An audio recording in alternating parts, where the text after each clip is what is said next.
All right, buddy. So welcome back. We're gonna do a bit of a longer recap since we have had some breaks in there for the last couple of weeks.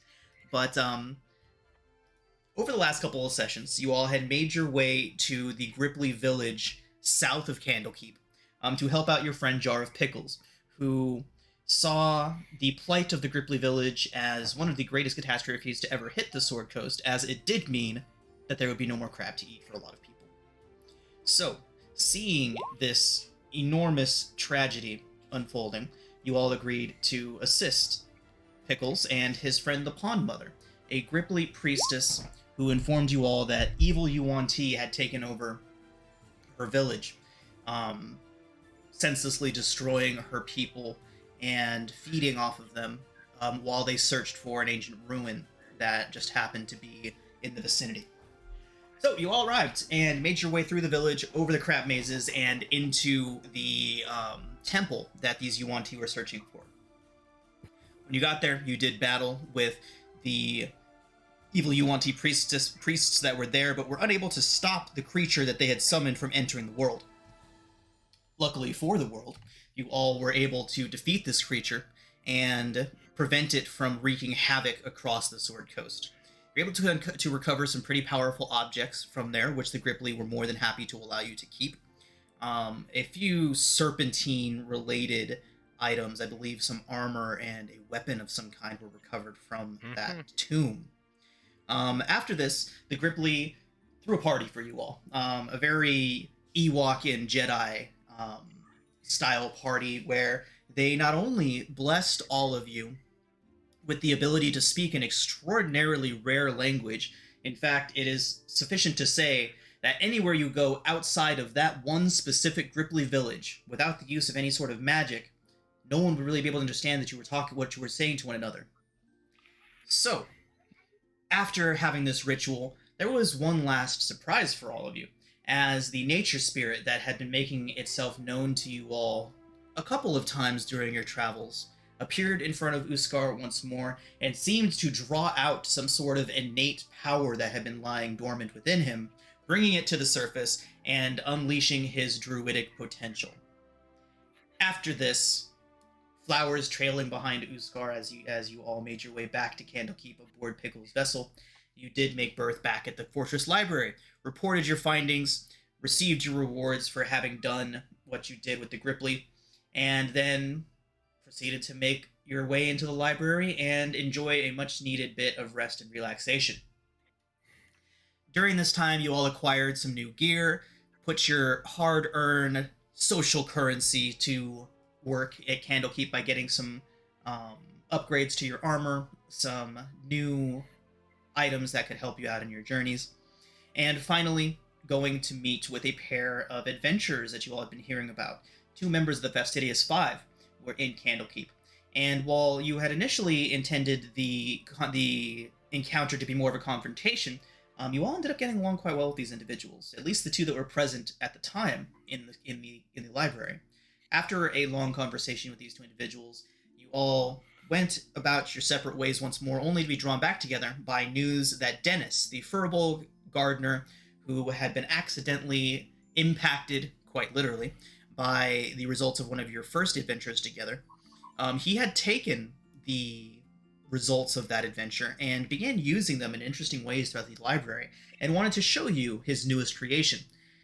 Using the ectoplasmic goop that had been thrown upon him, he had begun planting and was getting amazing results with the speed and ferocity that these plants would grow. So, as he was showing you all these, they got a little bit out of hand and attacked you all. With the help of Dennis, who turned out to be far more formidable than his soft-spoken attitude would make him out to be, with his assistance, you were able to put these plants back to bed, and that is where we pick up today. Yeah, it was right at the end of that fight that we left off. So, so we are at the Fortress Library. There are several avowed with brooms sweeping up the dirt and the vine bits in the courtyard. What y'all want to do? Heal. Yeah, sleep. Just, Get my just salute get my Dennis. armor. Uskar still doesn't have his armor. Oh yeah. Right? Uskar was armorless for that fight. Check. More I don't studying. think I actually. Take a short rest at least. I am going to apply mending on my steel defender to get it back up to snuff, and which members of the party have suffered some damage? Uskar's at 50%, but all I need is a short rest. So am I, but I think I need a short rest. Because I think Uskar half health is more than some of our other characters. Are we near our mansion? Yes, the Well of Misfortune is only about a couple. I call them blocks, but a couple buildings away from your home. Okay. It's basically Let's the space get some between shut-eye. your pink building here and Exaltation, right in between those two buildings. Is there any reason why we wouldn't just take a long rest now? Yeah, that's what I would think. Long rest sounds Do you good. want to do some? Yeah. Or some of us can just do other things the rest of the day. Yeah. Yeah. What time of day is it? We'll say it is early evening, around 3 or 4 in the afternoon. I'll take a short rest and do some other stuff. Yeah. Uskar's gonna find a gallon of ale and go to sleep. Just chug it until you pass out. Sounds about right. Yeah, I think Brayla's gonna go get a snack and have a long rest. Yeah, I think Rigel will take a long rest if that's okay. Absolutely. So everyone that would like to take a long rest, go ahead and do so. Everyone that wants to take a short rest, go ahead and do so. Those of you that are taking short rests, let me know what you would like to do with the rest of that 6 hours. I actually am still pretty good as far as resources go, cause Long rest button's not working.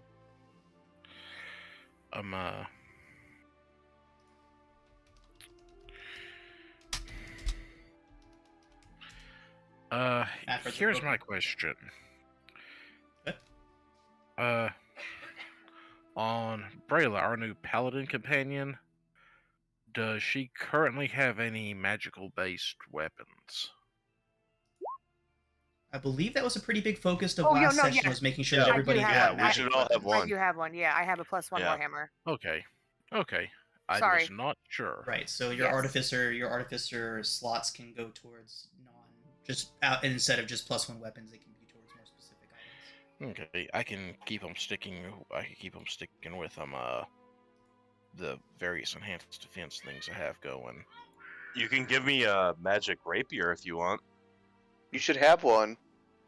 No, Oh, no, you I took have the a bow. I have a magic longbow. Yeah, that's what you did. But I'm kind of like a jack of all trades over here.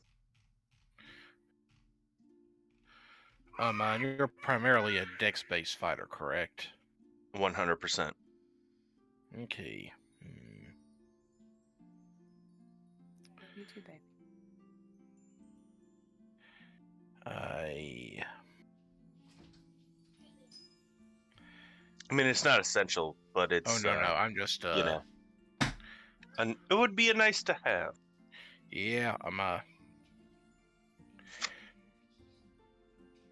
debating if it'd be easier to. Damn, go sit. Obviously, I Bedtime. could use. Let me see what I got here right quick.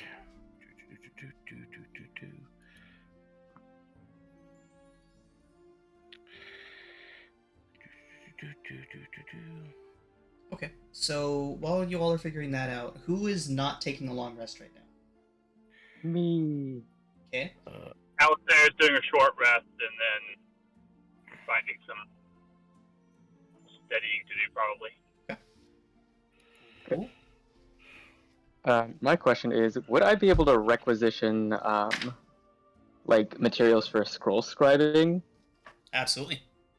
Yeah, There so- is the House of the Binder in the Court of Air, where you would most certainly be able to requisition those materials. Oh, that dude. Gotta bring earplugs just in case. Okay, I'm going to add one item to this just from my inventory.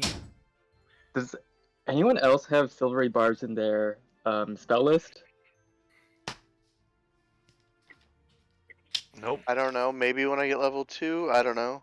But I ain't getting level 2 until a long no, time. I don't think that's on Druid. No, yeah, it's not. I think More it's just arcane casters. wizard, bard, and maybe sorcerer gets that. I'm Yeah. not Okay. sorcerer and sorcerer.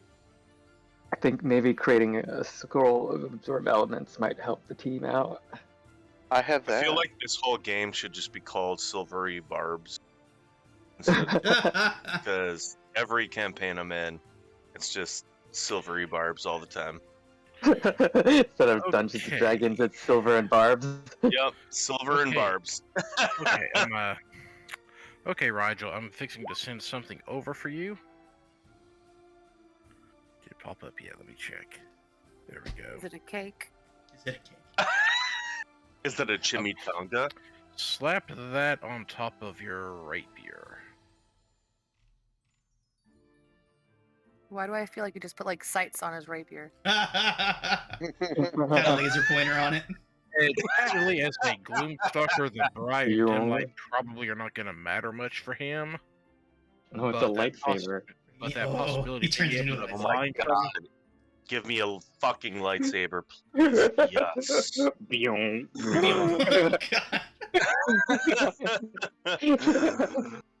Oh god. Wait, where are you sending this to me? just look in the group chat thing on the Roll20 stuff. Infusion Radiant Weapon. So, Rigel, what we would do for that is we would head into your character sheet, rename the rapier into Radiant Rapier, and then just give it the extra abilities. So I can go ahead and do that for you right now. Yeah, basically plus Oh. 1 on attack and damage. Rigel, You I'm can going to also be cause it to- messing with your character sheet for a second here. Yeah. Almost. Go ahead. Oh, you're using D&D Beyond, I aren't mean, you? I'm yeah, that's I right. cannot do it from here. I'll have to do it from your end. Okay, so Essentially, what you Radiant. have is let me. I do. Well, again, it's just is that like a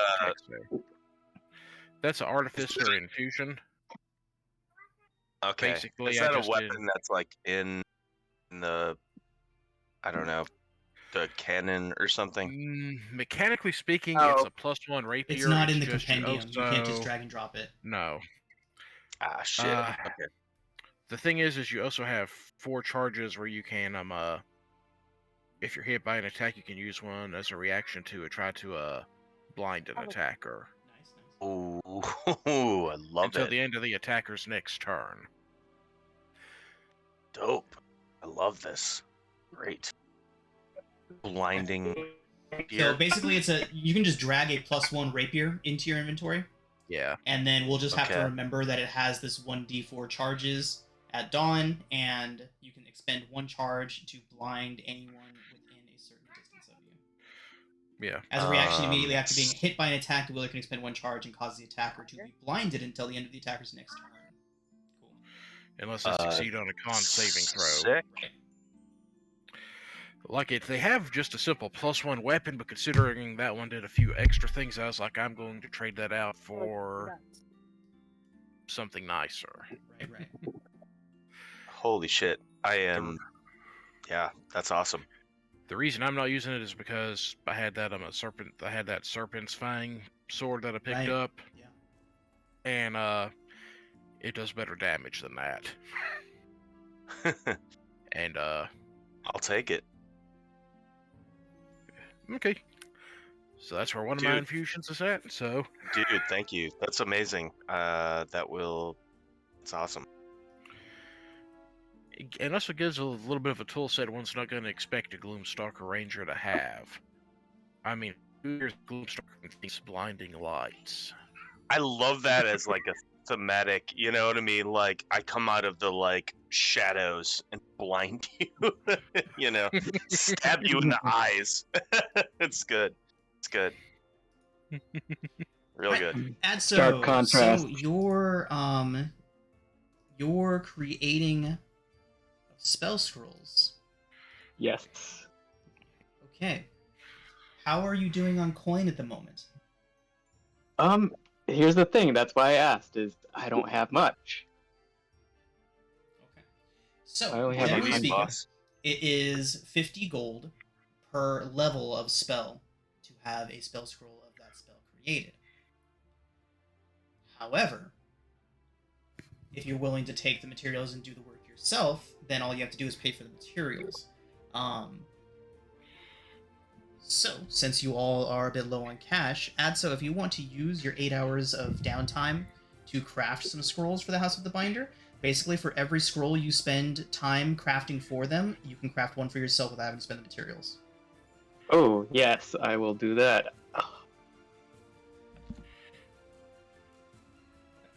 And we'll use the rules in Tasha's for creating spell scrolls, so it's just time and gold that it takes, right?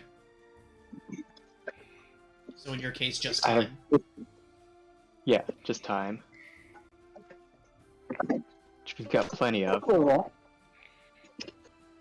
Time after time. So is that what you're going to be spending the rest of the time Yeah. that they would be taking a long rest doing? All right, just let me know what scrolls you will be working on. Yeah.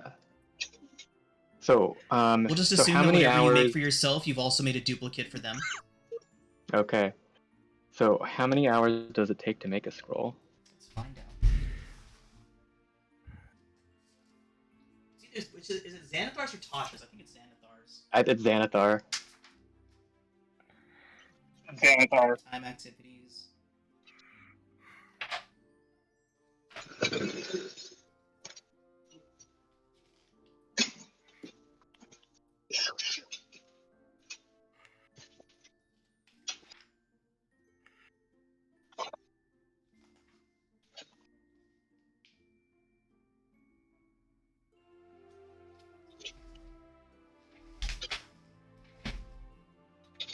Seeing it, I'll look it up.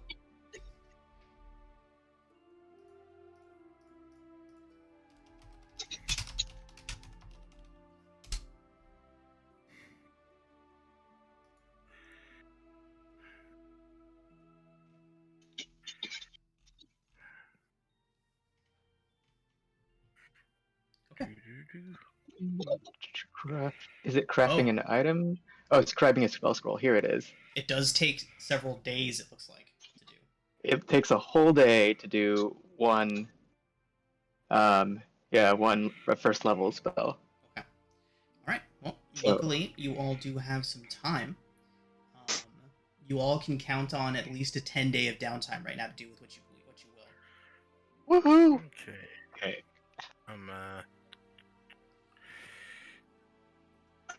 In order for us to attempt to possibly make some money next time we're at a place, I am going to requisition some brewer's supplies and try to make up some alcoholic Oh, stuff. it's in the for us DMG. to sell Interesting. next time we're on the road. Uskar's gonna do some pit fighting. At Candlekeep? Mm-hmm. Where is that? Huh. I expected you to go like do some gardening or something. Fucking. Now he's druid angry right fighter. now.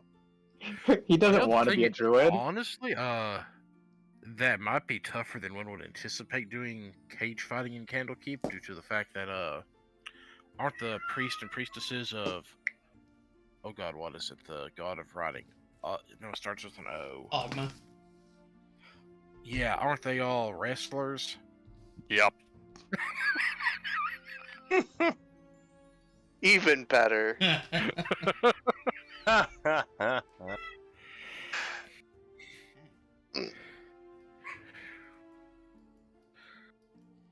All right. So Uskar wants to go Um, and wrestle some priests. Mhm. 10 days. 10 days. 10 days, a 10-day.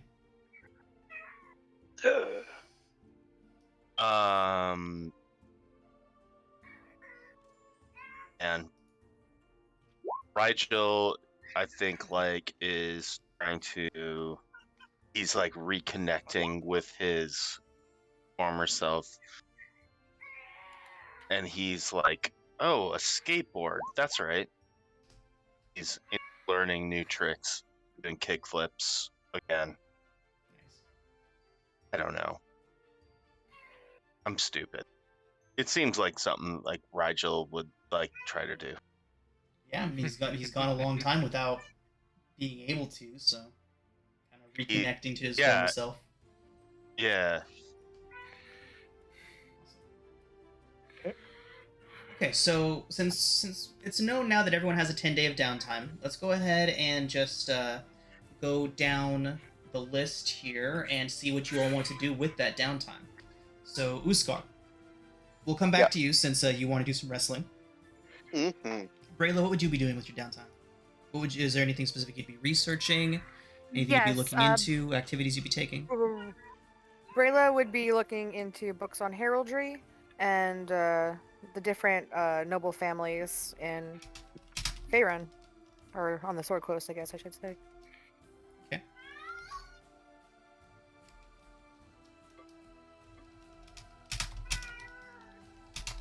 I will give you $10 if you stop. I mean, I don't think the rest of the group would appreciate that.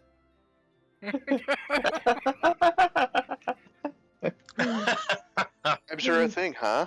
Okay. Does the goblin even know the concept of money? No, Okay. no, she does Hey, not. Braylon. She'd be easier to bribe if she did. Bribe with more cake. Oh, this is a little goblin. All right, Brayla, go ahead and roll an investigation check. Yes. Solid 0.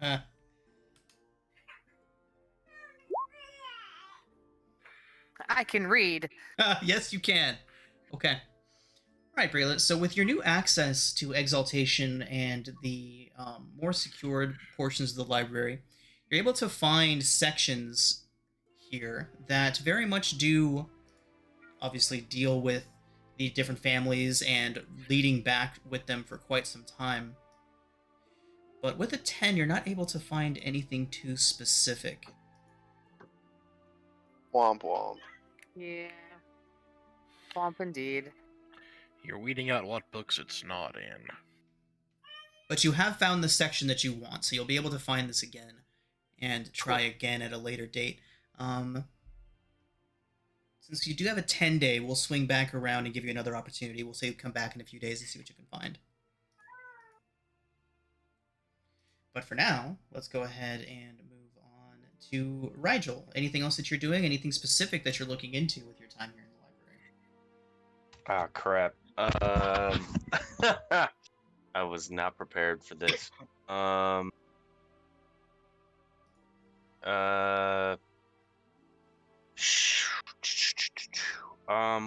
Could I be? What would Rigel be? Well, I can tell you that you would learn a little bit more about your new potential position here at the library, Rigel. As Alistair pointed out last time, followers of Kellamvor are not necessarily very well received here. Traditionally, followers of Kellamvor would destroy any works dealing with the undead. Obviously, that is something that would be directly opposing to the ideals and the way of life here at Candlekeep. Is it safe to say that you would have visited your new acquaintance, the priest of Kellamvor that you met the other day?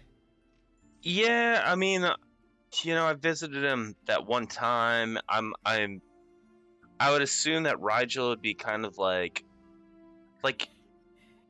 he's reborn, right? So he's like completely confused. He doesn't feel completely.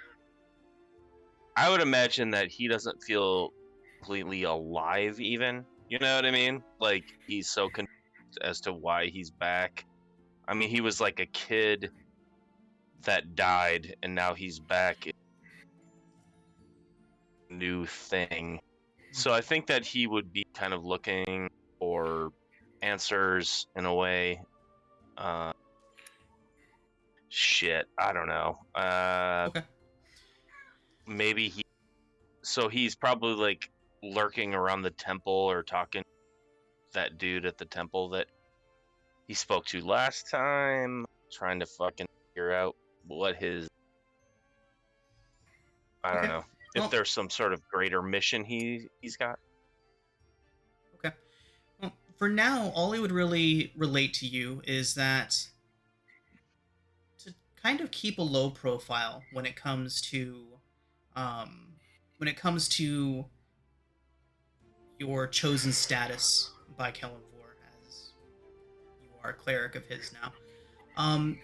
He would let you know that while there are more extreme versions, there are more extreme sects within the religion that may be opposed to these teachings of Candlekeep. He does not subscribe to those. He believes that it is important to gather as much information that you can about your enemy, being the undead. So if you did ask him about any sort of instruction or anything that you might be able to help him with, really all he would be interested in is any time that you find any text, any script that involves the creation or the sustainment of undead creatures, specifically the more powerful ones, the liches, mummy lords, things of that nature, to copy them if you can, or at best bring them to him. His position here at the library, his name was Nemir Rustin, if you remember from that. But his position here at the library is secretive. He doesn't like to talk to many people, and not many people talk to him. But he does have a very important job here. He is a keeper for the knowledge of undead. He is the one that if he is not to destroy it, then he is to keep it safe. So there's a few things for that.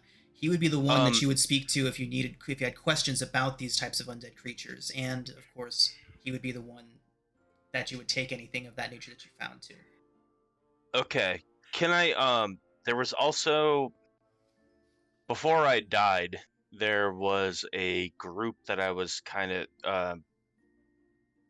we had talked about Rigel's, like the people that dropped Rigel off. Uh-huh. And there was a thread there that I was following, and I absentmindedly destroyed my notes for that, so I cannot remember now what their name was. Yes, there was a group of monks that were... Yeah. They were known as the Order of the Immortal Lotus. Namir would know of this group because he knows them as a group that is continuously trying to find immortality through ki. They don't know much about them yet, but they are definitely on the on his radar and definitely on Candlekeep's radar. Really? Okay, so this guy is kind of aware of that? He is aware of them because of the fact that they're trying to attain unnatural immortality. That is all he really knows about them. Yeah, that tracks. Okay. Okay, cool. All right. So, yeah, I guess I'm kind of to that. Okay, cool. Good. All right. Alistair, do you want to go? You messaged me about what you wanted to do. Do you want to go into more detail about that, or would you rather wait? I can go into more detail now. Fantastic, he's here now. Yeah, awesome. Yep, I'm here. I'm 100% here. Awesome. Alistair be looking to study a number of different things. In particular, information on the Undercommon language. Okay. As well as the non-evil drow sects groups that have been mentioned to me. Okay. And the other thing that Alistair would be doing is their patron has most likely given them a reading list. Not necessarily information that Alistair would be interested in, but information that their patron is interested in. Okay. And they would be bringing those books back to our sanctum and then going into their bottle where their patron can peruse them through their eyes. Okay. At least that's how I envision it. The only other thing that I'd be doing over the course of a 10-day is determining if there's anything that the library needs my particular skills for that would allow me to earn a +1 short sword. Okay. Absolutely. So you've already been gifted your, I would say, your allotment, but you want to see if there's Right. anything additional that you would be able to do. Exactly.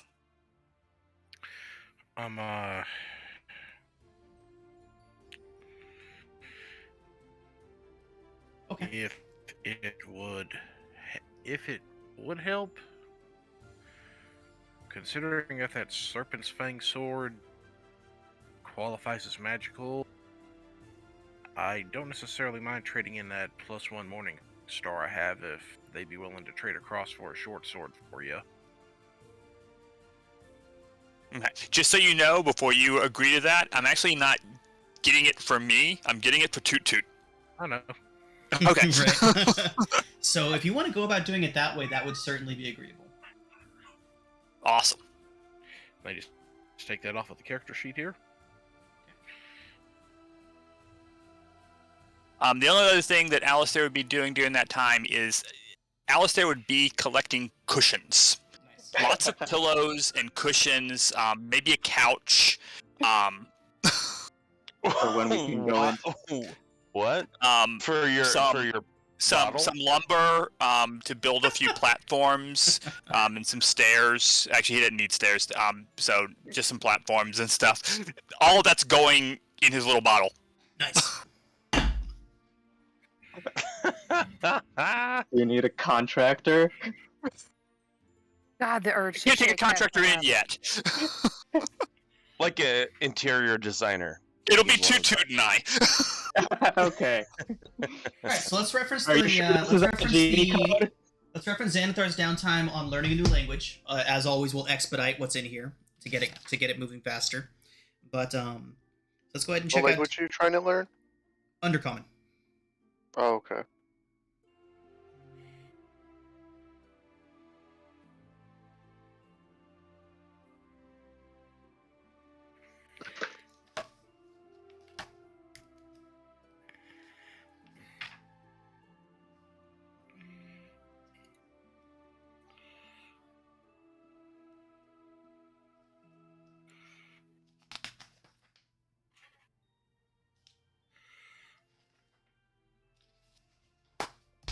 Okay, so Alistair, for your language, let's go ahead and have you roll a d20 to start.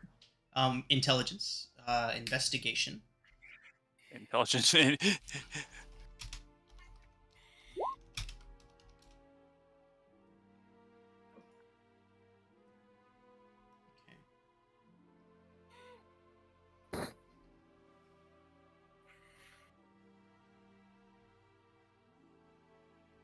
Okay.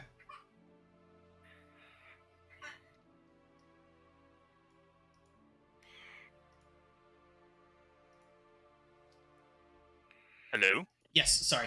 All right, Alistair. Okay. So, spending the first day going through different, you again with an 11, you're able to find the section that you need. You're able to find the books that you need, but there's no actual tangible forward progress just yet. Kind of like learning fine. language theory before you actually start learning any words. You're starting to get the hang of things and starting to learn phonemes and things like that. But as far as putting things together, not quite getting close just yet. That's good. Let's get another one for your patron. Now, you said that your patron is asking you to look into specific works for him, correct? Correct. I have no idea what my patron would be. He Interested has in- asked you to look into the means of binding a Jin against his will. And I would definitely look into that. I'm assuming that he would be what he would be looking for is how to avoid it. No, he's looking specifically on how one would achieve it. Oh, interesting. Okay. He says he's asking for a friend. Asking for a friend. Okay. The least I can do. So another investigation check. Indeed.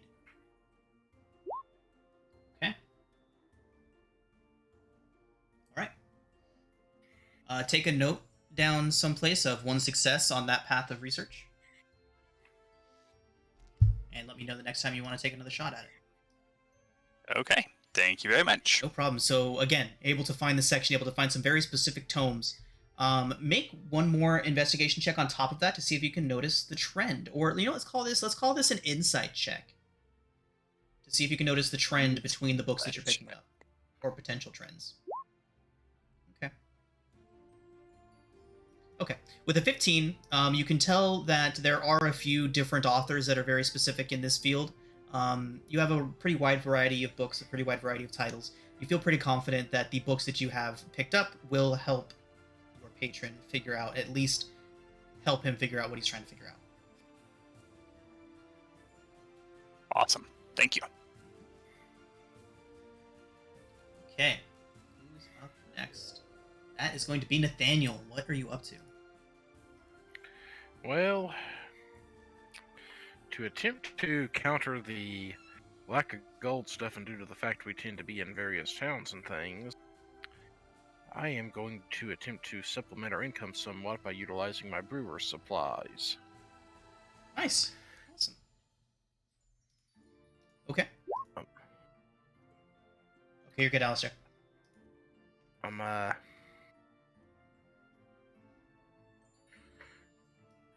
All right, so the very first thing we're going to do for Nathaniel is we are going to roll up a check using your brewing supplies. Whatever modifier you think is applicable, whether it be dexterity, intelligence, wisdom, whatever you think might apply to it, go ahead and apply it to your brewer's tools. Okay, check. and I do also get to, as far as using, get to double my proficiency bonus on it. But... Fantastic. So we'll just start with a straight intelligence check to make sure I'm remembering how to do it.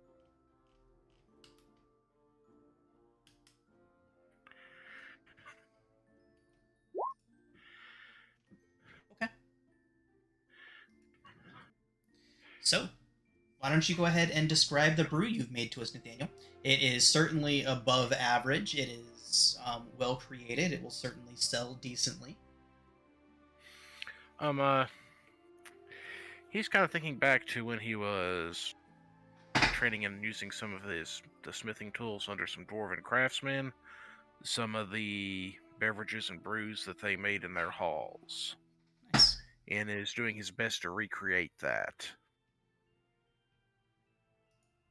Fantastic. Okay, so with the 16, you definitely get close. It may not be an exact approximation, but those who are familiar with that particular brew would likely be able to sense the fact, like, hey, this is a lot like this. Mm-hmm. All right. So with that, how do you go about distributing it? You said you're trying to sell it to make some money. So how exactly do you go about distributing? But the first thing is I give Uskar a cup of it to see what he thinks about it. Nice. You said it's close but not exact. Mm-hmm. He would definitely he'd grab it, he'd swirl it around a little bit, smell it, taste it, and be like, meh, it's passable. Passable. Is this like Crystal Pepsi? Go. Well, I can't have it exact because consider those of us here who are more of the human or elvish persuasions wouldn't be able to withstand the strength of it, could we? Rayla says bullshit. Weaklings. True, but we do suffer on with that curse of slightly less powerful livers. Crystal whiskey. Crystal. River of steel. All right. So. Oh, actually, I forgot to add the freaking proficiency thing on that, didn't I? Crap. That actually is going to be higher because It doubles the proficiency. Does that add an extra 2 to it? An extra 3. Yes. So 19. Okay. All right. So with a 19, this batch just needed to age a little bit longer. Just needed to sit and gather up some more of the flavors from the barrels and whatnot. But after another day, Nathaniel, it is a damn near perfect approximation. Again, somebody with a distinguished palate would be able to know, like, this is not what it is pretending or attempting to emulate, but it is very close as one would expect to be able to get without actually creating the real thing. Ushkard still had the same reaction. Oh yeah. Oh, such a harsh critic. I don't know why we'd expect anything less from Uskar. No. Freyla would like to make a point next time they're in the vicinity of the real thing to drink it in front of him, maintaining eye contact. Oh yeah, stare him down while you're drinking it. Yep. Oh, savage. Ushkard, I'll drink too. Man, guys are jerks. I suppose if I'm going to try to sell this here, I could take it to our local house arrest up here and see what they think about it. All right. Okay. I mean the hearth? I think the hearth's Yeah, the bar. The hearth is Oh, the bar. the hearth. The hearth. So- Yeah, sorry. Heading on into the hearth, it is relatively crowded as it usually is in the evenings. So, what are you doing? Are you taking it to the bartender? Are you just standing up on a table and shouting? What are you doing? I'm gonna take it to the bartender and say, I think I may have crafted something that y'all might be interested in. And what is it that you It's modeled a- it after again? Some of the dwarven spirits that the various mountain dwarves have. All right. So yeah, bartender tastes it, approves. Much more positive feedback than what Uskar is able to give. He does say it is fantastic. So he thinks that he could charge as much as 5 silver a serving. So with your brewer's tools and your 19 that you're able to get off of that, we will say that you were able to create 100 servings at 5 silver apiece. If you do nothing else and just leave him with that, then you will have that amount. So 100 times. So what is that? 5k silver, drop off 2 zeros, or drop off 1 0. So 500 gold is what you'd be able to get out of it. Did I math that right? I feel like I mathed that all wrong. Silver, 10 silver equals 1 gold. Right. So there's 100 servings. 100 servings of 5 apiece, so that'd be 500. So it's only 50 gold. 500 silver, so 50 gold. Yeah, not bad. Okay.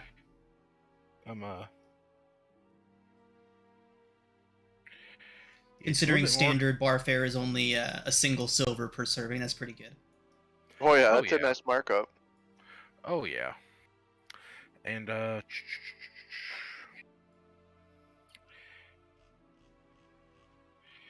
and the other stuff I have, if there is any time left in the 10-day, I probably would like to examine some of the various toxins and the like I have collected. Because I have the poison we collected from the hags. Okay. Vial of venom that the Yonti had. And of course a vial of that inert dragon blood ooze, which I probably don't want to use that on anything. It's there as a Yeah. curiosity. Okay. But I'm also unsure how long it would take to poke around at either of those. Okay. So you have the Yuan-Ti venom, and what was the other one? The poison that I collected from the hags at the spa. Okay. Oh, right. And also on the dragon blood ooze, I'd collected a sample of it after we destroyed it. Right. Yep. Okay. So those are both pretty straightforward poisons. The Yuan-Ti poison is an injury poison. It does need to be. You do need to wound the target with it coated. And the hag poison was a digested poison, so consumed, and then within a certain amount of time, the target is simply poisoned. So what exactly would you like to try and do? They can both be applied in their current state in various different means. For example, you could coat some arrows or some blades with the yuan-ti poison, and the hag poison is simply carried around and added to a foodstuff you need to poison. I think.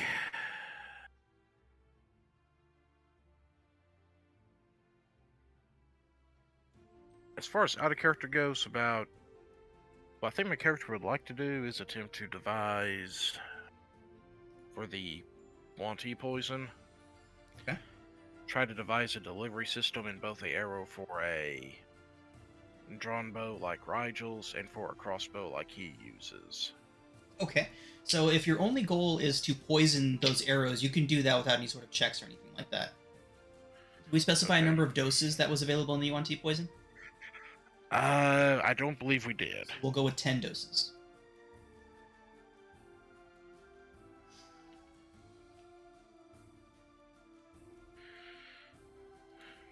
So you can, like I said, you can, if you're only looking to apply them to ammunition, then you can do that without any sort of checks or anything. Just let whoever you're, if you're doing it to your own weapons, just take a note of that you do have those 10 arrows, or if you're splitting it, just let whoever you're giving the extra ones to know. Half a crossbow.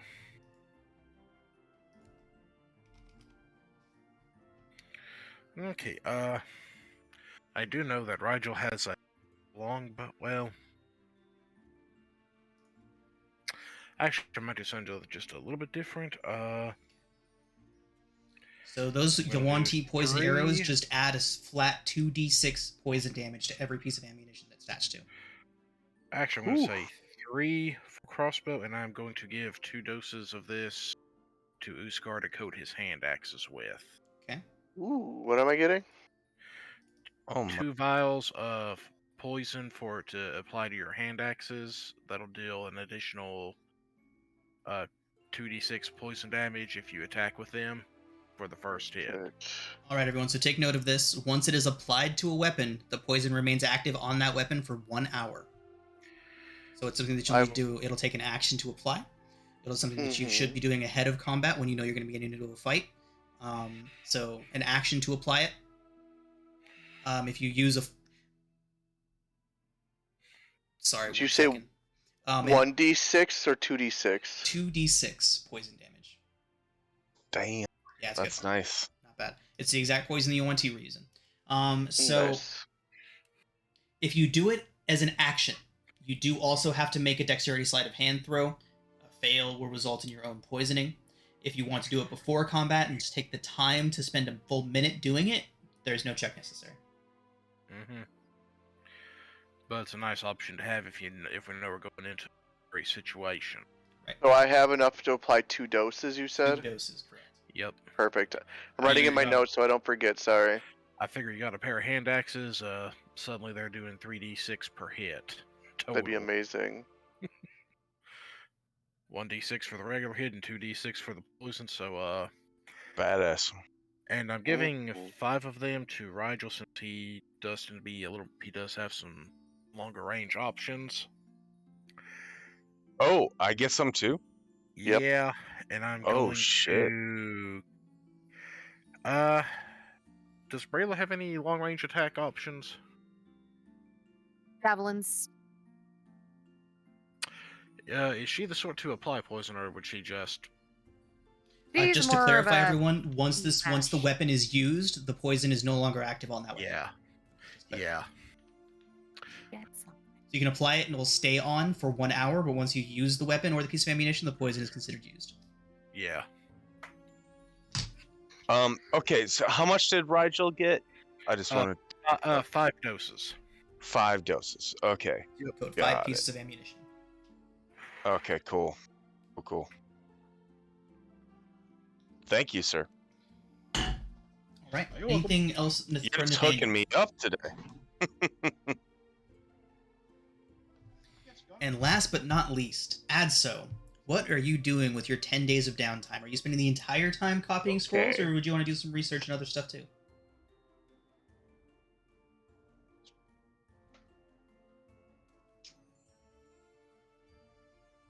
Adso?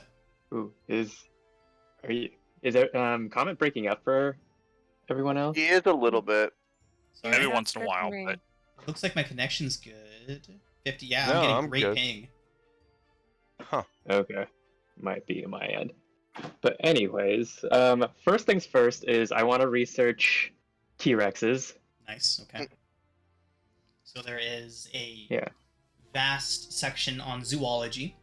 Go ahead and make your investigation Mm-hmm. check to see if you can find exactly what you're looking for. Okay. Is this for polymorph? Yeah, it's for polymorph. Yes. And so Very with an That's 18, you are fucking able best. with an 18 you are able to Yeah. find the entirety of the zoology section inside of Exaltation. It is several wings of the library dedicated to various monsters of the multiverse. And yeah. So dinosaurs will say that you were able to find an entire shelf that is just on the giant lizards, the terrible lizards. And Okay. yeah, so any creature that is a dinosaur, you now have biological, physical representations, data, everything that you need. Okay, Nice. take a note. Take a note. Yeah, baby. Making little sketchy drawings. Don't take this the wrong way, but Brayla wants to ride you into battle. Ooh. Oh Yeah. man. Okay, Kinky. so you're able to find Jesus. the information on the dinosaurs that you needed. Okay, What else? how many what days else is you did? that? The dinosaur thing would have just been 2 days of research. 2 days? Okay, so I have like 8 days left. 8 left. Okay. One of those another thing is to learn the shield spell, which is only how many to scribe a spell into my spell book? It's like 50 per level, right? Correct. Okay. So I can just flat out pay for that.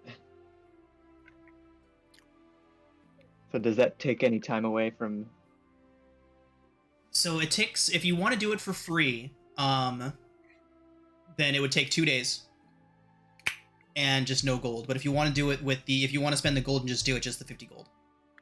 Okay, so that's no time, so still 8 days. Okay. So I'm gonna take technically the... 1 day, but we'll say that you can do some other things during that day as well. Okay. So I'll spend the rest of the 4 days making spell scrolls for the bindery, Okay. and making my own set. So that'll be like 4 scrolls for myself and 4 for the bindery. So that'll be 2 scrolls of shield and 2 scrolls of absorb elements. Awesome. And then I'm gonna hand them out like candy. I Okay. wish I could use it. Well, let's see. Nathaniel, you have shield in your Yes, I do. spell. Okay, take a scroll of shield.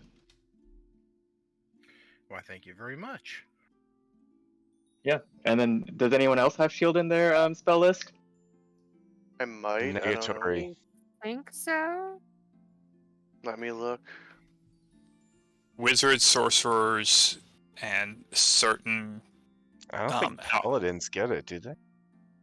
Nope. I know. One. Certain Paladin. warlocks and certain warlocks and artificers.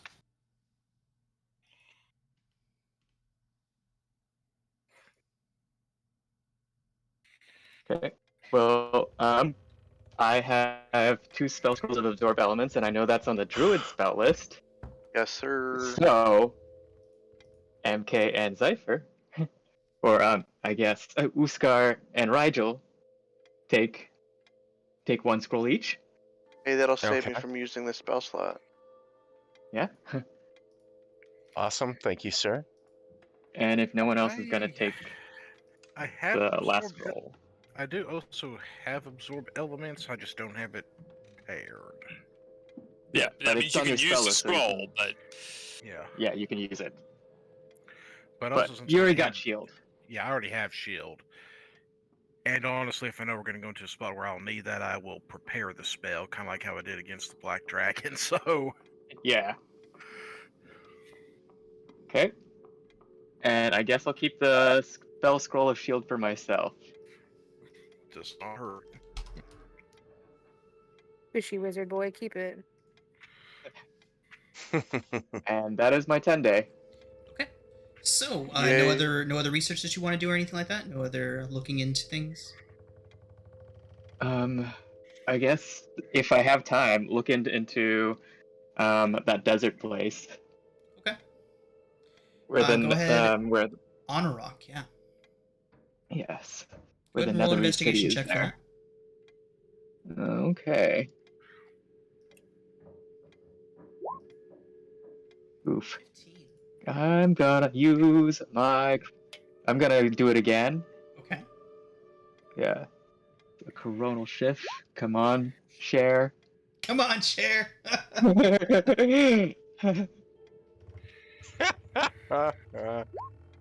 Oh my god. Oof. How bad do you I want have. it? I have. Do you want it?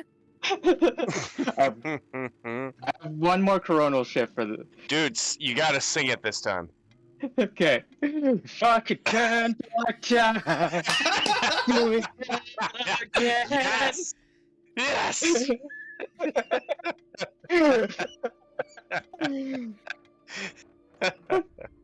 Oh, wow. Go share. All right. So, a couple of strange things that you discover while you're looking through the deserts, and namely your own divination and chronergy, your time manipulation, leads you deep into the various schools of divination and things like that, and how they relate to the desert. You learn how the desert was created, all these different things about how the Netherese created um, this massive magical civilization that they ultimately destroyed with their own hubris. And so your research and your looking into this desert eventually leads you towards something called the Nether Scrolls. Several of you have probably heard of these scrolls. As you are looking through them, Adso, you get the distinct feeling that you're being watched. Whoa. Do I see anything from the corner of my eye? Make a perception check. Oh gosh.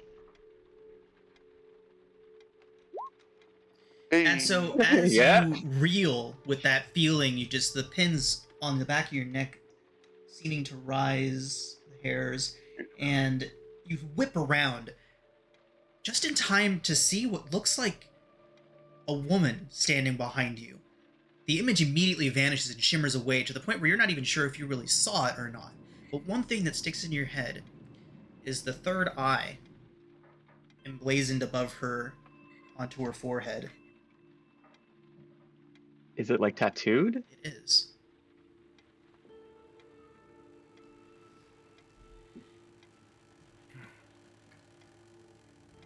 Accompanying her is this strange. Again, you're not really sure if this is real or if your mind is just playing tricks on you, but this strange mildewy smell also accompanies the vision. But you are very much alone in the library.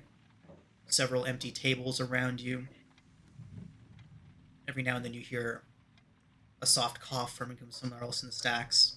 But it is quite clear that, at least in your immediate vicinity, you are alone. Okay. Does the mildewy smell seem to be coming from somewhere? Or is it just everywhere? It seemed to have been coming right from behind you, but now that you're trying to focus on it and try to track it, it doesn't seem to be there anymore. Hmm. And then, do I recognize the eye symbol? Make a religion check. Ooh. Ooh.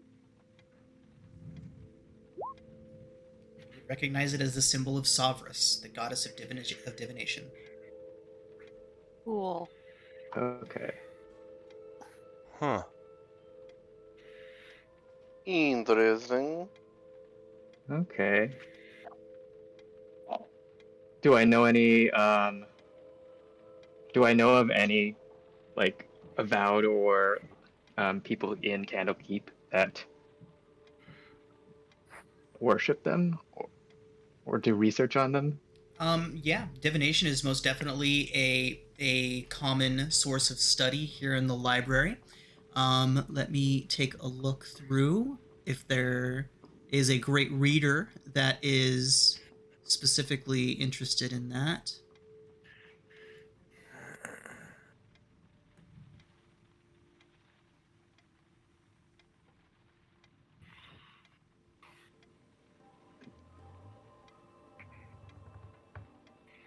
Okay. So there's not any specific great readers in the library that are specifically for divination. The closest would be Eli Avonmore. She's a human master sage, and the great reader in charge of divinity, the gods and the natures of the divine. Knowing that the symbol that you saw was a symbol of Sovereign, that would be the only person that might be able to help you out. But even then, it would be a bit of a stretch. Okay. At least it's something.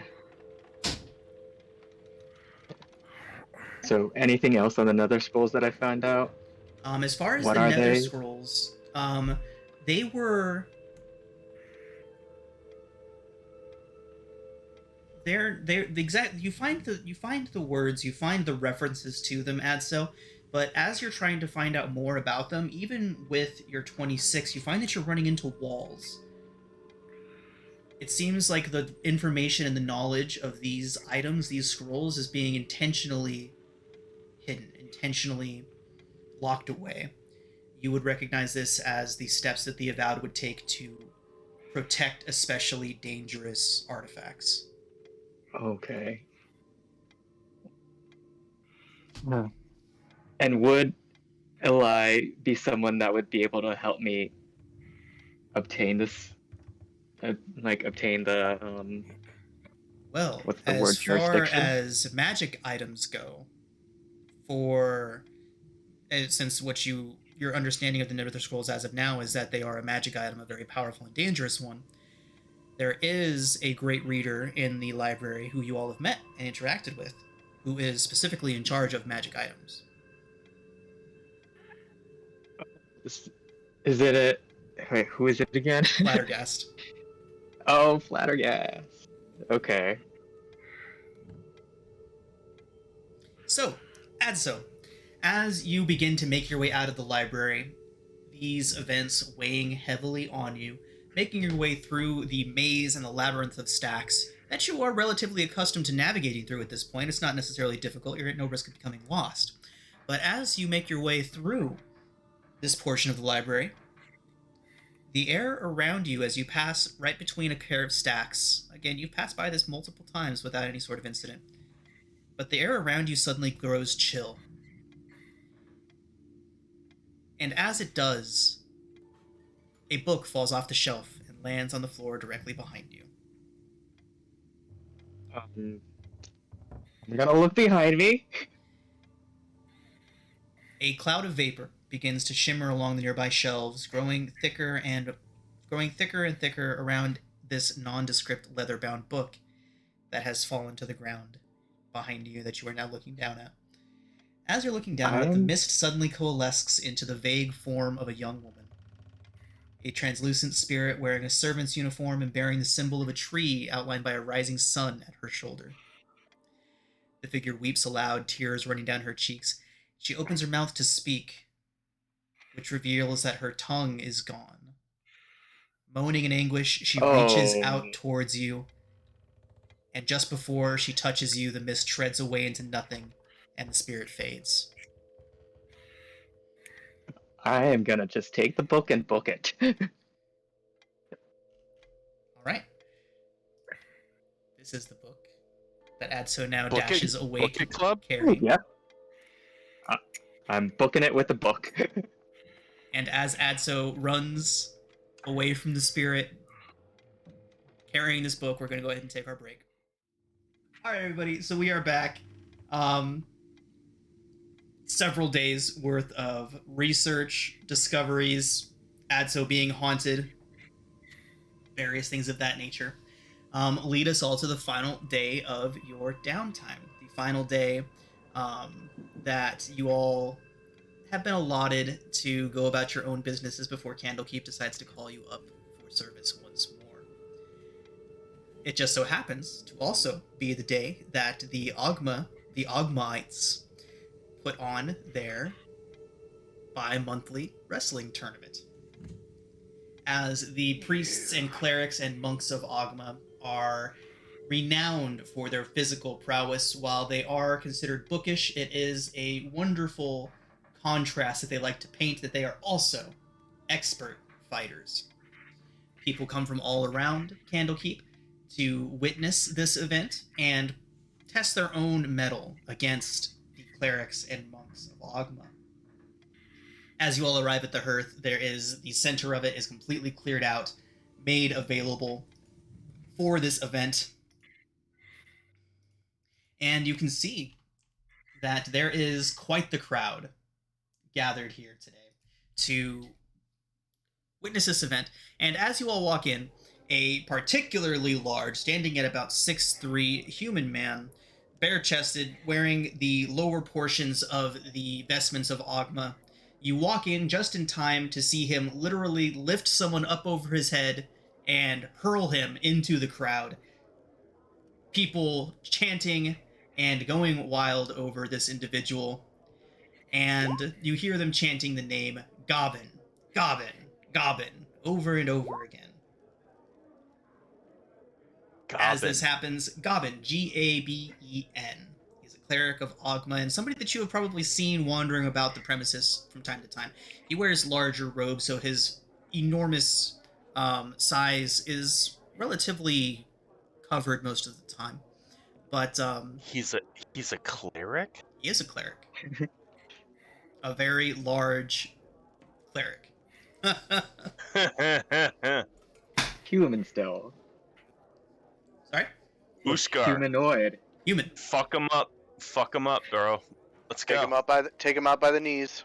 So, as Uskar goes in to face off against this individual, a hand rests on your shoulder for a moment. Standing next to you is a lithe young woman, early mid-20s, and looks like she may have some elf in her. And she kind of looks over to you. She's like, "Sorry to disappoint, but I believe I am next." And Scar just What? bows and obliges. he says, "Don't worry. You can have him after I'm done with him." And you see her walking in, and she's wrapping her fists in what obviously indicates that she is a monk. She's wrapped her fists up in cloths. Her clothes are very light and flowing. And you hear a lot of people whispering, "It's Joe. That's her," amongst themselves. You all have heard the name Joe once before. I'll see if anyone catches on to who this might be. But she walks Joe. into the ring. And they both give each other a quick bow. And got it, Brayla. She is a member of the Fastidious Five. Fast Five? The Fast Five. Fast Five and the Furious. So, The Furious Five? The Fast Five? you see her walk into the ring. They exchange a quick bow, and the man immediately gets into a super defensive stance. You see that he is taking her very, very seriously.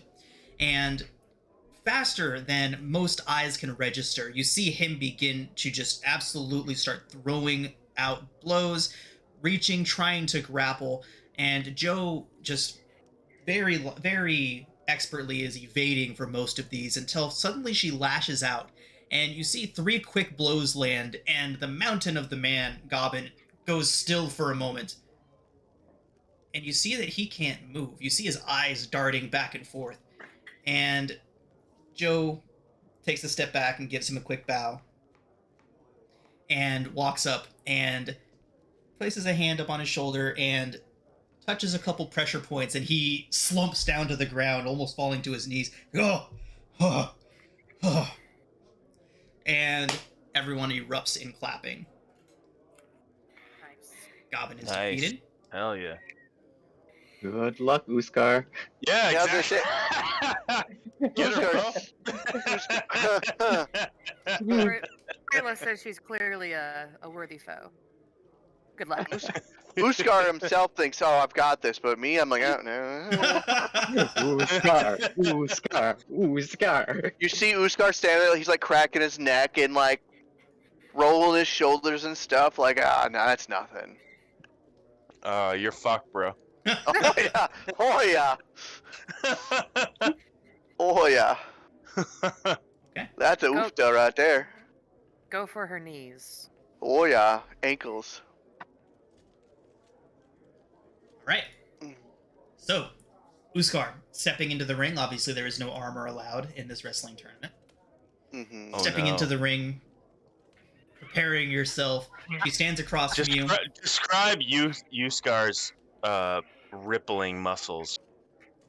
How does Uskar prepare for this fight? My. Glistening. Dribbled You like s- a raisin. You see him like attempting to stretch, but because of his weird like dwarf body, like can't reach his foot behind his back to stretch it, and like he just kind of just says screw it and rolls his shoulders and like takes off his like armor, and you just see this like hairy, gross, muscly chest. Amy to Dad? the side in a cheerleader I uniform think going, there's- rah, rah, ree! Kick him in the knee! Rah, rah, ree! Kick him in the eye! Okay.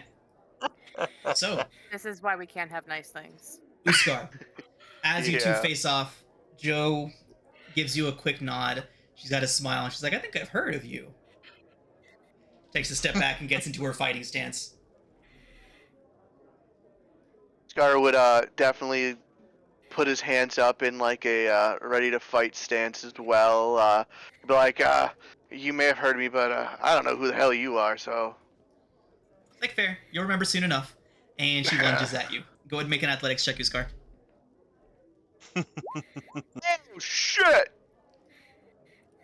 With her 25, Did you trip on your beard?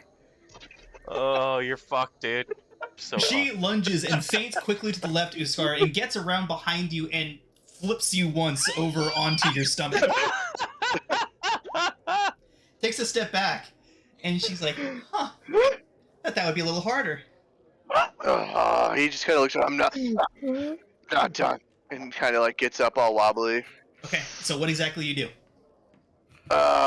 He's gonna roll and get back to his feet, and he is going Wait, did you just say he hit him in the nuts and said, I thought it'd be harder? she like chucked him. Sorry. She did one of those Continue. flippy flips. You gave him a flying lesson. So yeah. Well, first, what he's gonna do is he's gonna be like, "I'm a badass." He's gonna try and kip up, and it's just gonna look like a flopping fish. So he's gonna roll over on his stomach and like push up onto his feet. Okay. Because he's not dexterous at all. And he's just gonna go and attempt to catch her while she's gloating and punch her straight in the kneecap. Make an unarmed strike. Unarmed strike. Yep. So just a D20 plus my strength mod Yep. Plus proficiency, I believe. plus proficiency. All right, so Everybody's proficient in unarmed strike. Everyone's proficient with their own Got it, fists. Hands ready plus- for everything. Got it, buddy. 7. Hey. Nice. Okay. Look at this guy. So, Boom. while she's getting ready for you, she attempts the same feint that she did before, and Uskar, you're able to just bring your fist up into it, right up into her stomach. She just lets all the air out, takes a few steps. Oh! Well, there you are. All right, let's begin. And let's go ahead and make another athletics check. Oh, right. Uskar. Damn it. Give me that Oh, my 26. Give me that God. 26. You got it. Wow. Against her acrobatics of 16. Uskar, you are able to get her into a grapple as she tries to Heck feint yeah. around you and jump around to the Oh, other shit. side. You are able to get her into that grapple. So, brings us around to the next turn. Uskar, make another athletics check to see if you can maintain this grapple. Jesus Christ. Get it, bro. Get it. Come on. She Oh, critically no. fails. Oh, So, thank Uskar, God. as you have her grappled, she tries a feint, and you hear a faint pop, and you're Oh no. from her, and she drops down to one knee. Wow. And you feel a tap on your shoulder. Oh, shit. So, out of curiosity, does Joe feel like she just got hustled? Uskar, you let her out of the grapple when she taps? Uskar? Yeah, he would. Yeah, dude. You gotta He let her would. out. All right. So you see the look on her face, and she just takes a step back and throws her right arm out in a very quick, violent motion. You hear the pop. Her facial expression doesn't change though, and the look of confusion and almost startlement changes into approval and impressed. And she takes a step back and gives Uskar a bow. The entire place gives is her- quiet for a quick moment, and the place erupts as Uskar is the first person to ever beat Joe. Holy Wow. Wow. Bravo. Bravo. Hell yeah. Damn. Rigel makes a note to kill this girl later. What? I'm just kidding. Just kidding. Just thinking about it. Just openly. I'm just talking out loud. Did I say that out loud? I'm You sorry. did. I was might kill her later. It's fine. It's cool. Don't worry about it. I'll kill It's you cool. later. Uskar's gonna give Your her. head. Inside voice. Inside voice. Roger, there are thoughts we keep in our head that we don't say outside Right, of it. right. I do have telepathy. I forgot. Sorry. My bad. Uskar's gonna give her My a bad. nod and put his hand out for a handshake. Yeah, she extends her hand and says, "You know, I had heard a lot about you all. I thought a lot of it was just going to be bluster and bravado." And she just, can I get you all a drink? She gestures back towards whoever would be standing there watching. At this point, Adso, you would probably come into this probably about like just as the climax of the fight happened, like just as the grapple trade off was going on. But yeah, she asks if she can get you all a drink. Uskar's like, I'll take two. I'm Absolutely. just walking with like 1,000-mile stare, clutching the book close to my body. Uskar's completely oblivious to it because he's like in this like unexpected like holy shit mode right now. Okay. So as all this is going on, Joe is very much being polite to everybody, but very much only giving the time of day to Uskar.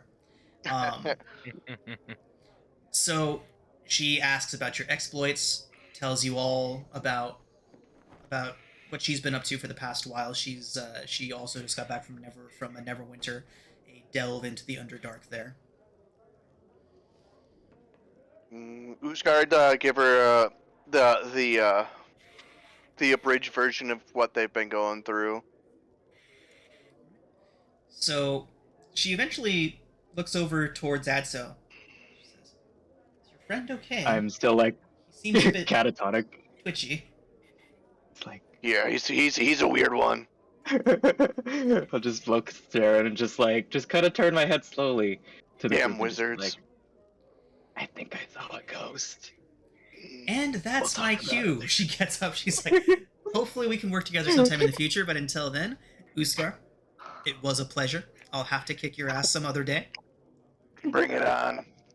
She says that it was a wonderful, wonderful meeting all of you, and makes on her way. Well, that was unexpected. Yeah, it was the crit. It was the fail, her fail, followed by a crit fail. I'm like, yeah, I've got to give it to him. Yeah. Nice. Yeah. So Uskar has a bit Do of you- reputation are you- now, that's for sure. That was Ghost, what I you was. said? You should get a new tattoo for this. Oh, Nah, I'm good. But A ghost, you said? a ghost.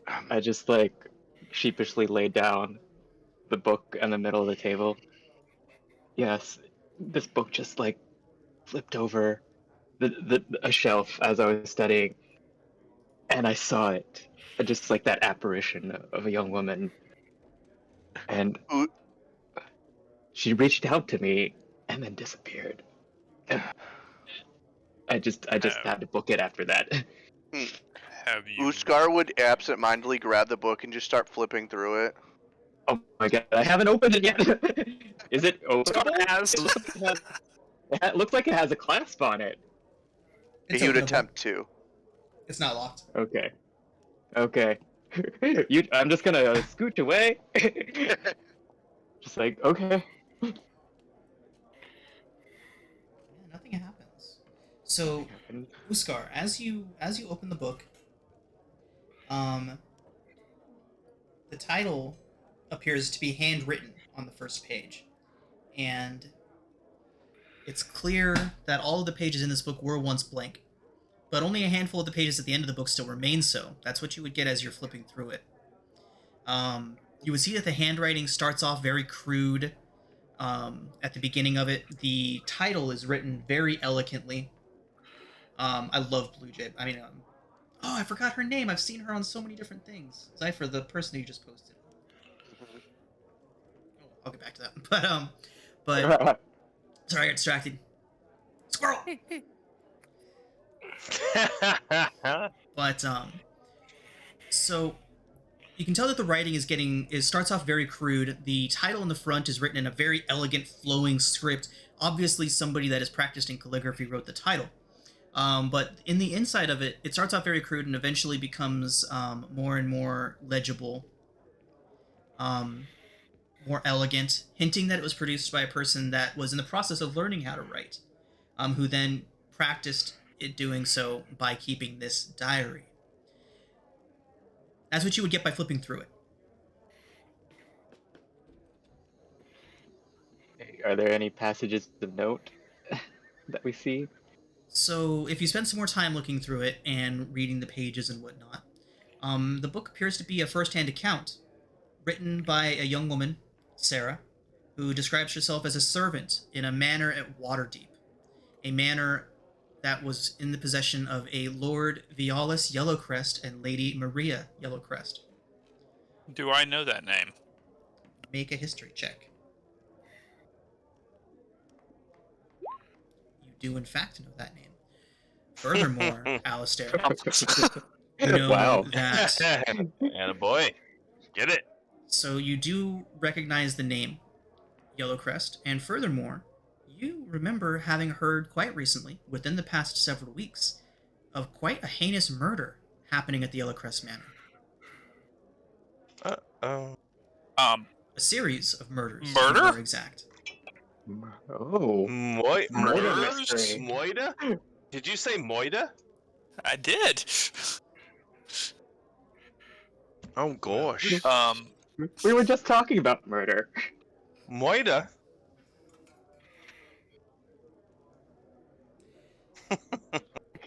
What? So, I mean, do I know any details? SpongeBob saying murder is Yeah. fucked up. That is fucked up.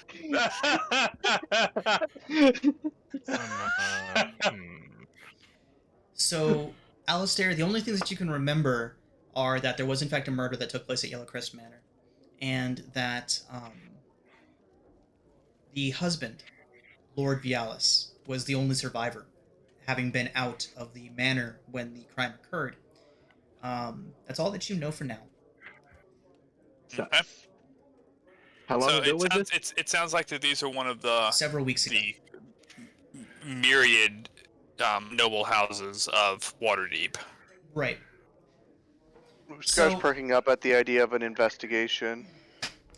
So the diary entries aren't on consecutive pages and they're not dated or anything like that for exact timelines. But you do also see that Sarah wrote quite a bit about Lady Maria. Lady Maria had come from a poor family and empathized with Sarah's own lack of education and taught her to write. You get several references, several names in there. Several people get mentioned by name, namely the other servants are the people she speaks of the most.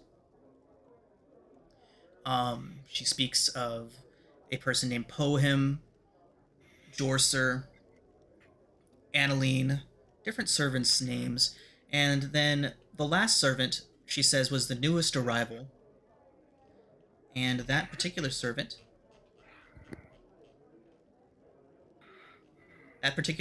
went by the name of Morgan Rift. She writes Someone of write that this- down.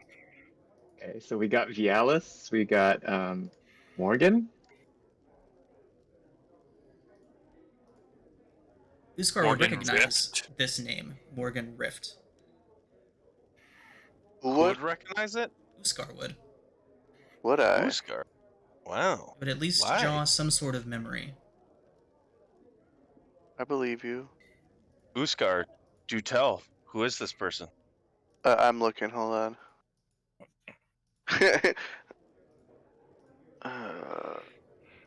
Give me 2 seconds to reread something. No worries.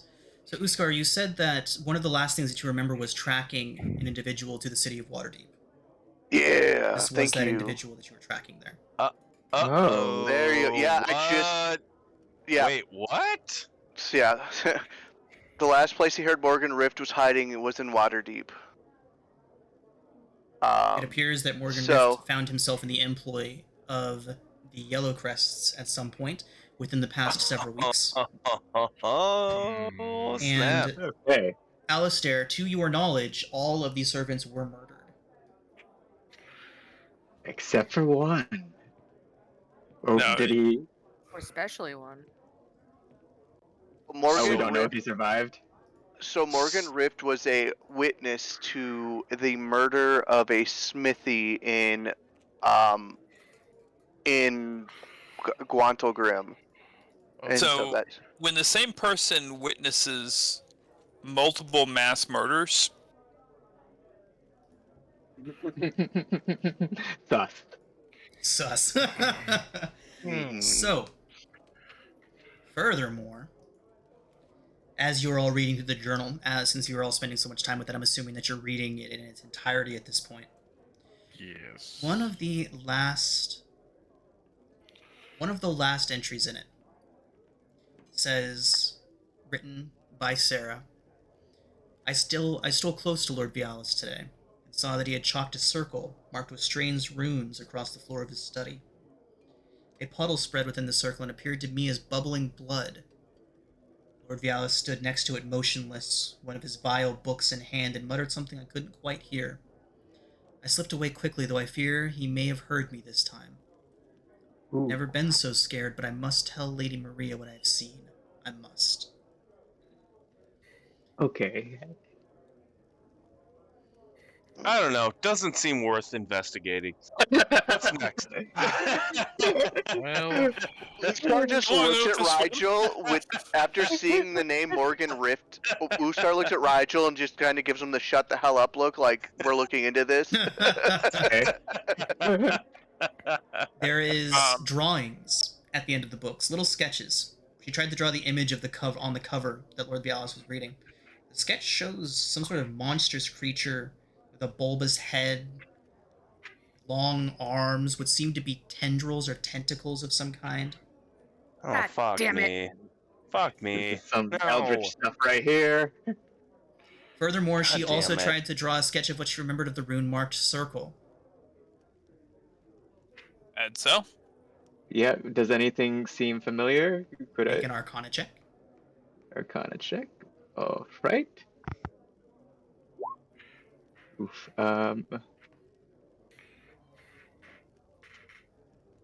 Boop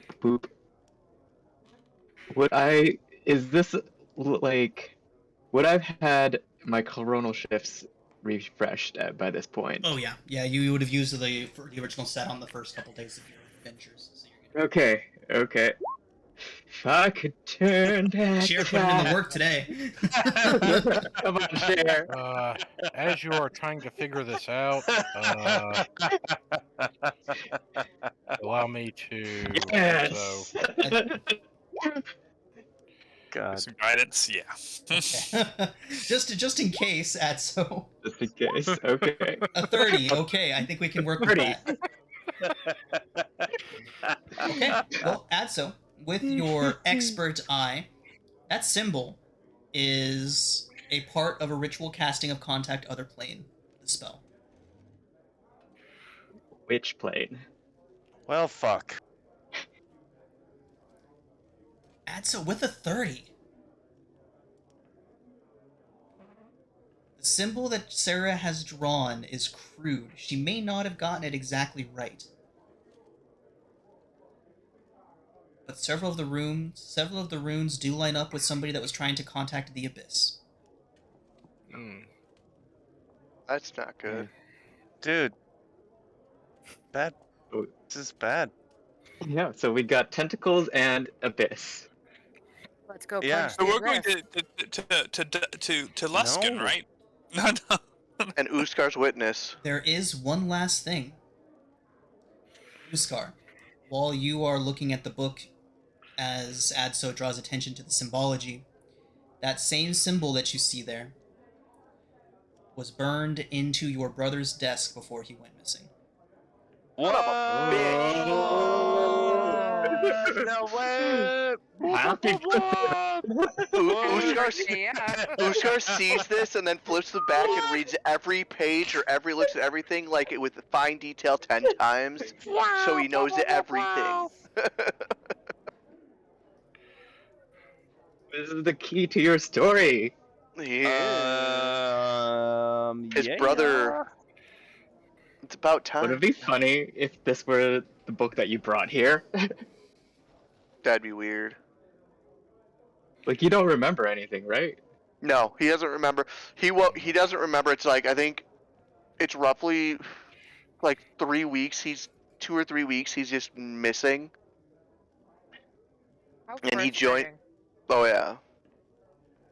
Wait, So- you're missing 2 or 3 weeks of your memory? Mm-hmm. Mm-hmm. Yep. You could have had this book the whole time. Ooh. You know what, guys? I think we should just, like, not follow up on this. I think we should just, like, I'm do sorry, something but else. More wrestling at Candlekeep. More reading up on the let's just, zoology like- section. Uskar know what, looks at. guys? Alistair I is lo- like, no, Waterdeep. I haven't been home in years. Yeah, you know, I think we should all pursue our, you know, maybe, like, just, you know, careers in, I don't know, middle management. I This don't know. is Just this is don't worry about totally- this. totally Uskar's career of investigation, though. So he's going either way. So, Ah, Uskar, fuck. you said Well, you said fuck. you begin poring over the information that's in the book, going through every detail yeah. that you can. You find In out depth. quite a bit by doing so. You find out the location of Yellowcrest Manor. Alistair would probably also be able to help you out with that, but you do find the location of it. You find out that Lord Vialis and Lady Maria had 2 sons, Malik and Janice, and 1 daughter, Tiana. Family owned several tanneries, a shoemaking shop, all in Waterdeep, but most of its wealth was inherited on Maria's side. Find out that Lord Vialis Tannery? is a tannery, indeed. Several Nothing businesses. I hate more than a corrupt tannerer. Several businesses were owned by this family. The oldest business was run by an associate of theirs named Farrell. Visited Lord Vialis twice a 10-day when he still resided in the city. You also figure out that the author of this book, Sarah the servant, had a romantic relationship with a young squire named Veckin, who lived close to the manor.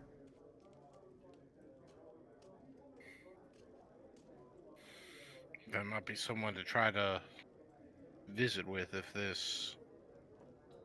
if the author has wound up missing. Then What was the name of the business associate?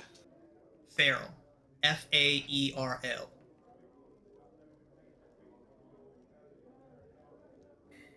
And Alistair, with your 19 that you found out earlier, there's a few other things that you heard about this particular murder when you were looking into it, when you had heard about it.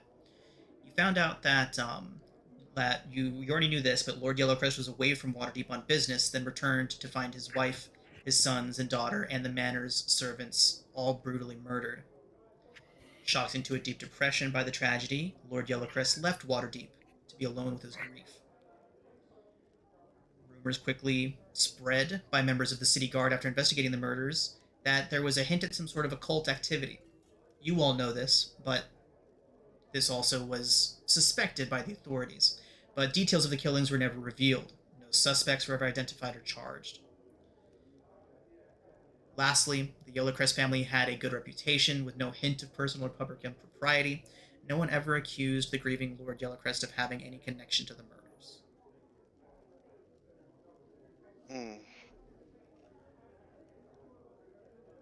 Interesting. Okay. So, I think we need to go to Waterdeep. Yeah. Sounds Find about this right. Lord Vialis person. Avenge the Sarah woman. Find my witness / possible I don't know what else. And figure out what my brother's ties are into it.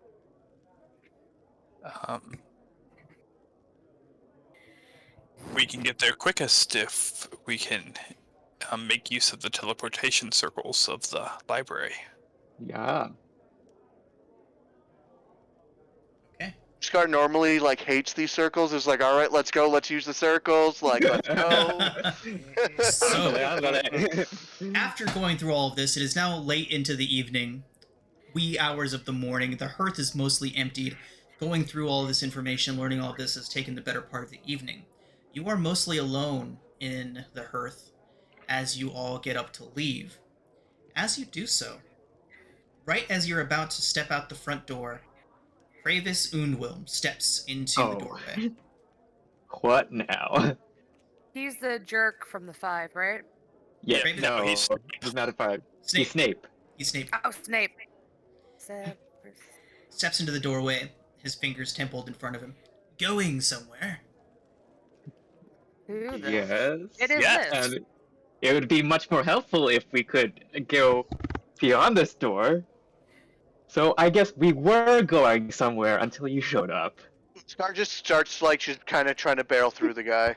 He steps out of Pravis your looks way. back at himself, templing his fingers. Standing in the way, are we? Says, he steps out of your way. Says, I simply meant to warn you that if you plan on perhaps using the teleportation circles to keep a low profile. You never know who may be watching and who may not wish to be watching. The circle is set for Waterdeep. You have 1 hour. He turns to leave. Huh? We have I Or? don't trust him at all. You make me uncomfortable. Can I do an insight check on this guy? Absolutely. This is Brayla's first time interacting with him, and she does not. I'll let the high wisdom characters make this inside check. Rigel, he keeps that same glassy exterior to himself, but you can see a genuine concern for your well-being. Oh, okay. All right. That guy that's not really the bad guy. Well, he's Snape, of course. He's Snape. Have you considered introducing color into your wardrobe? He lifts as you say that to his back. He kind of turns and lifts one of these slots of his robe, and there is a bright blue and purple insignia of the Harpers on it. He recovers Right it on. and turns to leave. Oh. Ooh, the Harpers. Harper. Okay. Raven is a Harper. Hmm. Okay. That goes on the notes. What is the other weird group? The Zentarum. Zentarum. Yeah. You've also Which- seen Kravis directly interacting with people who at least look to be Red Wizards of Thay. Yeah, but he'd be doing if he's a Harper, he would be doing that as You did learn that he was the handler of undercover wizards that were trying to Yeah. infiltrate the Netherlands, or the Red Wizards. Another Names. side note: while we were sitting in the hearth, normally Uskar's pounding drinks. Like this whole time, he has a drink and it's now lukewarm. He hasn't touched it the whole time. That's Ooh, how engrossed he's been. serious Luskar. Yeah. Cigar would just sit there in the ashtray, just burnt out. All right. So, making your way across the Court of Air, what are y'all doing? Should we try and be sneaky? You have Uskar in plate. Wait, And not- and not metal plate. Wait, what are we doing? What are we doing? I say we just walk over to it and jump in. Like, they know we move around a lot. I thought we were Okay, taking the guys. portal. I thought we were Guys. taking the portal. Yeah. Yeah, we are taking the portal, but I think there's the thing: is people might be watching us. Someone was watching me in the library, guys. I feel it. I saw it. Uskar just doesn't give a shit. Someone might want to try and stop him, otherwise he's just going. Oh my god, it was Scar. Just pause just a okay. moment. Add so. Rigel, Yes. what capabilities do y'all have for hiding people? Someone has passed without a trace. I think I do have that. I have greater invisibility. As do I. Thing is pass without trace will cover all of us as opposed to greater invisibility, which Yeah, but like maybe Axe it was without Scar trace can... is plus 10. Greater invisibility gives advantage. Mhm. So, Yeah, so they stack. Uskar, you are now invisible. You hear him cuss at you. God damn it!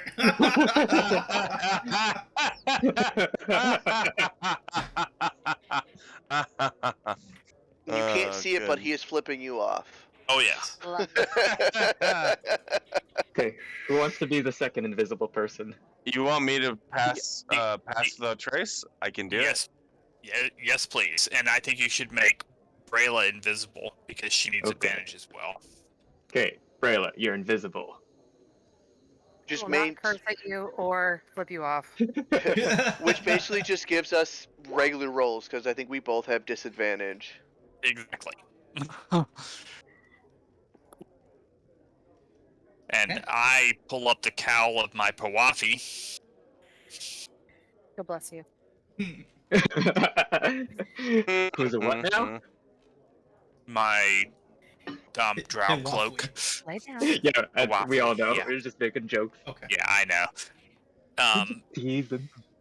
But I will also make use of my Rod of the Keeper to get back my spell slot. All right. Let's see stealth checks from everyone. Group stealth check. Pew pew. there is something. Hey. Try this real quick. I didn't totally shank it. Stealth check. Okay. Wait, And- that only come up. Plus, and we're adding plus 10 to all of these because of the pass without trace. Okay. Yeah. So, as you all make your way through the Emerald Door, going into stealth mode as you approach the teleportation circle in its various rooms. As you make your way in, you notice that there are no guards here. Every time that you've arrived here, other times there has been at least 2 people stationed watching, staring directly at the teleportation circle. There is no one here currently. You make your way through, silently, drawing no attention to yourselves. The area just as well lit as it normally is this time of the evening. And make your way to the teleportation circles. And in a brief moment, after reciting the rituals that you all have learned to activate these circles, you find yourself in a very similar room in the city of Waterdeep. A nondescript library in the castle ward, the central section of the city. Again, there is no one here.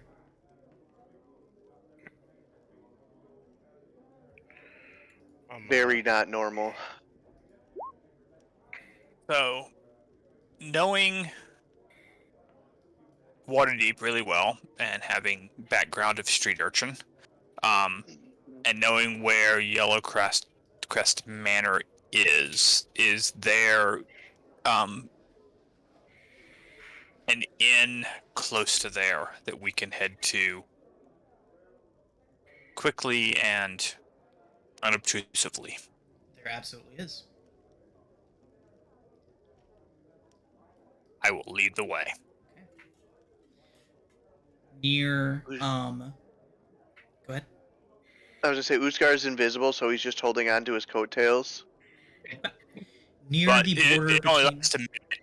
It only lasts a minute, so it probably has disappeared at this point. Oh, pretty shortly okay, after never mind. arriving in Waterdeep, right? But you are able to make your way out of that library here in Waterdeep, where that teleportation circle lies, and out towards the border between the Castle Ward and the Sea Ward of Waterdeep, where there is a small tavern/inn known as the Silver Bar.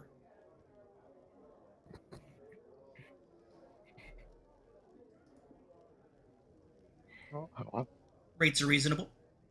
2 silver for a stay, 1 for a meal.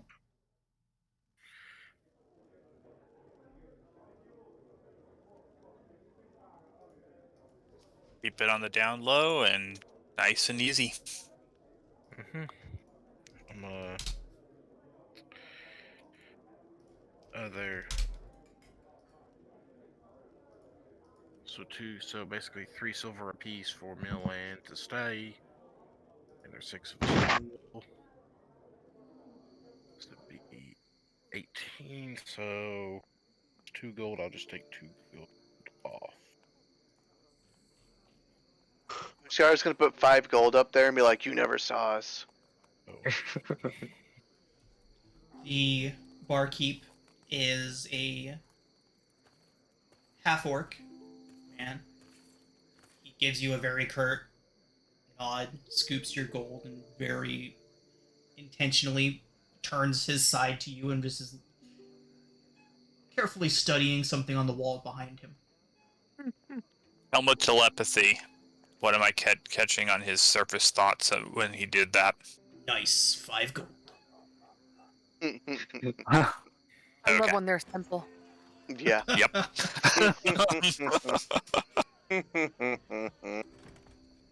About what time of night is it? It is late currently. It's probably about 2 o'clock in the morning. We'll say 1, since you all left the, we'll say like 1:15-ish, 1:10. The 10 to 15 minutes is what it took for you to get from the, from Candlekeep to here. So about 1:15 in the morning.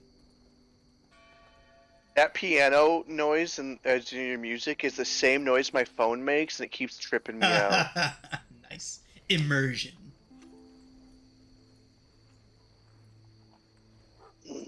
Okay, Alright. guys. Usgar grabs his boot and is gonna head to his room.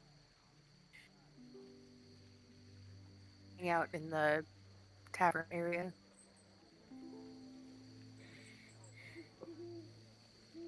I think it's wise to just stay in our rooms if we want to lay low. Incognito. Yeah. I'm an Argoth, on errant the other knight. That's hand, kinda my will be flying out my window and doing a exterior recon of Yellowcrest Manor. Oh, where are we? You all are right around here. Alright, and then where's Yellowcrest? Yellowcrest, you will put it right around this area. Oh, fairly close then. Yes, that was Alistair's. He asked if there was anywhere close to the place.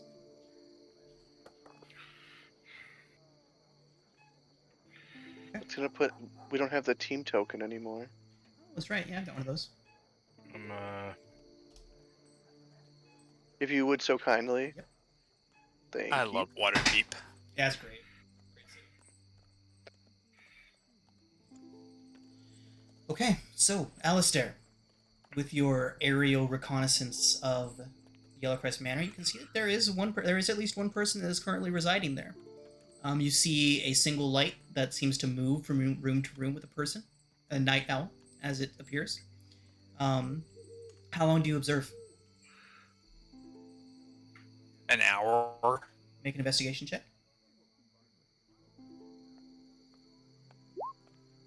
Okay.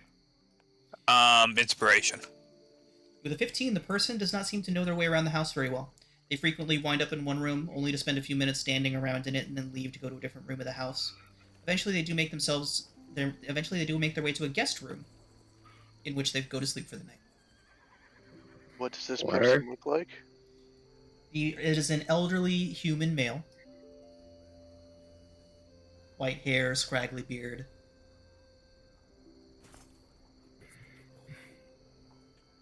Okay.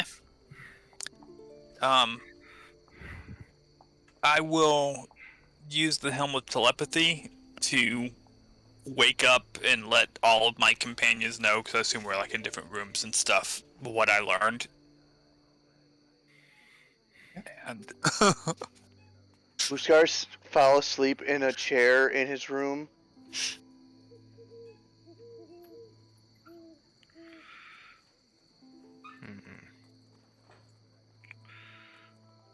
okay.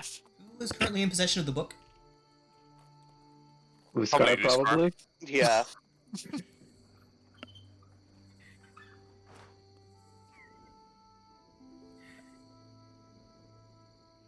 Uskar would have been in his room eating, looking at the book, and that's why he fell asleep in the chair. Uskar, just as you are falling asleep,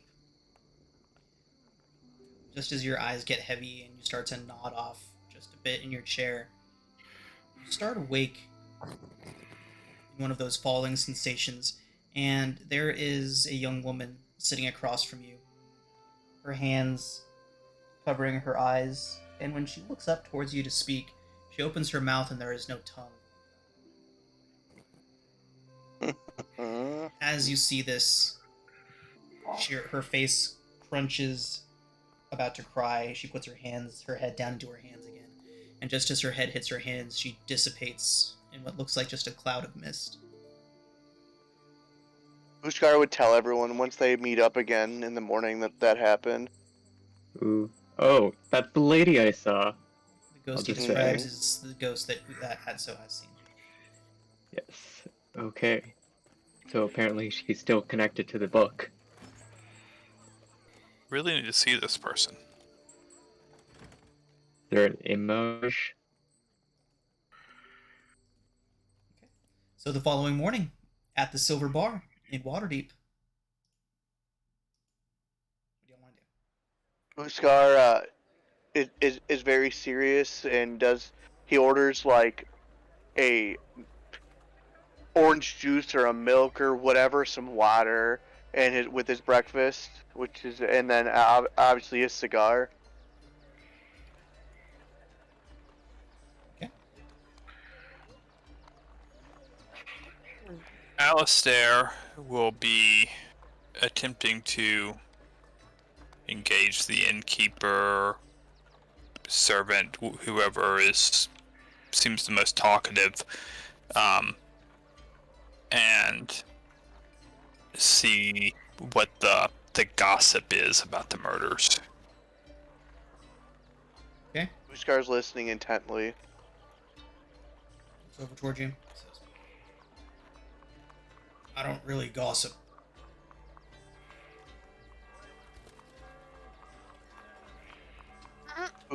Uskar would find, like, because there's always, like, that town drunk who's always in the bar drunk no matter what time of the day it is, and would start, like, leading the conversation towards the murders and possibly throwing a description of his brother in to see if this guy knows anything.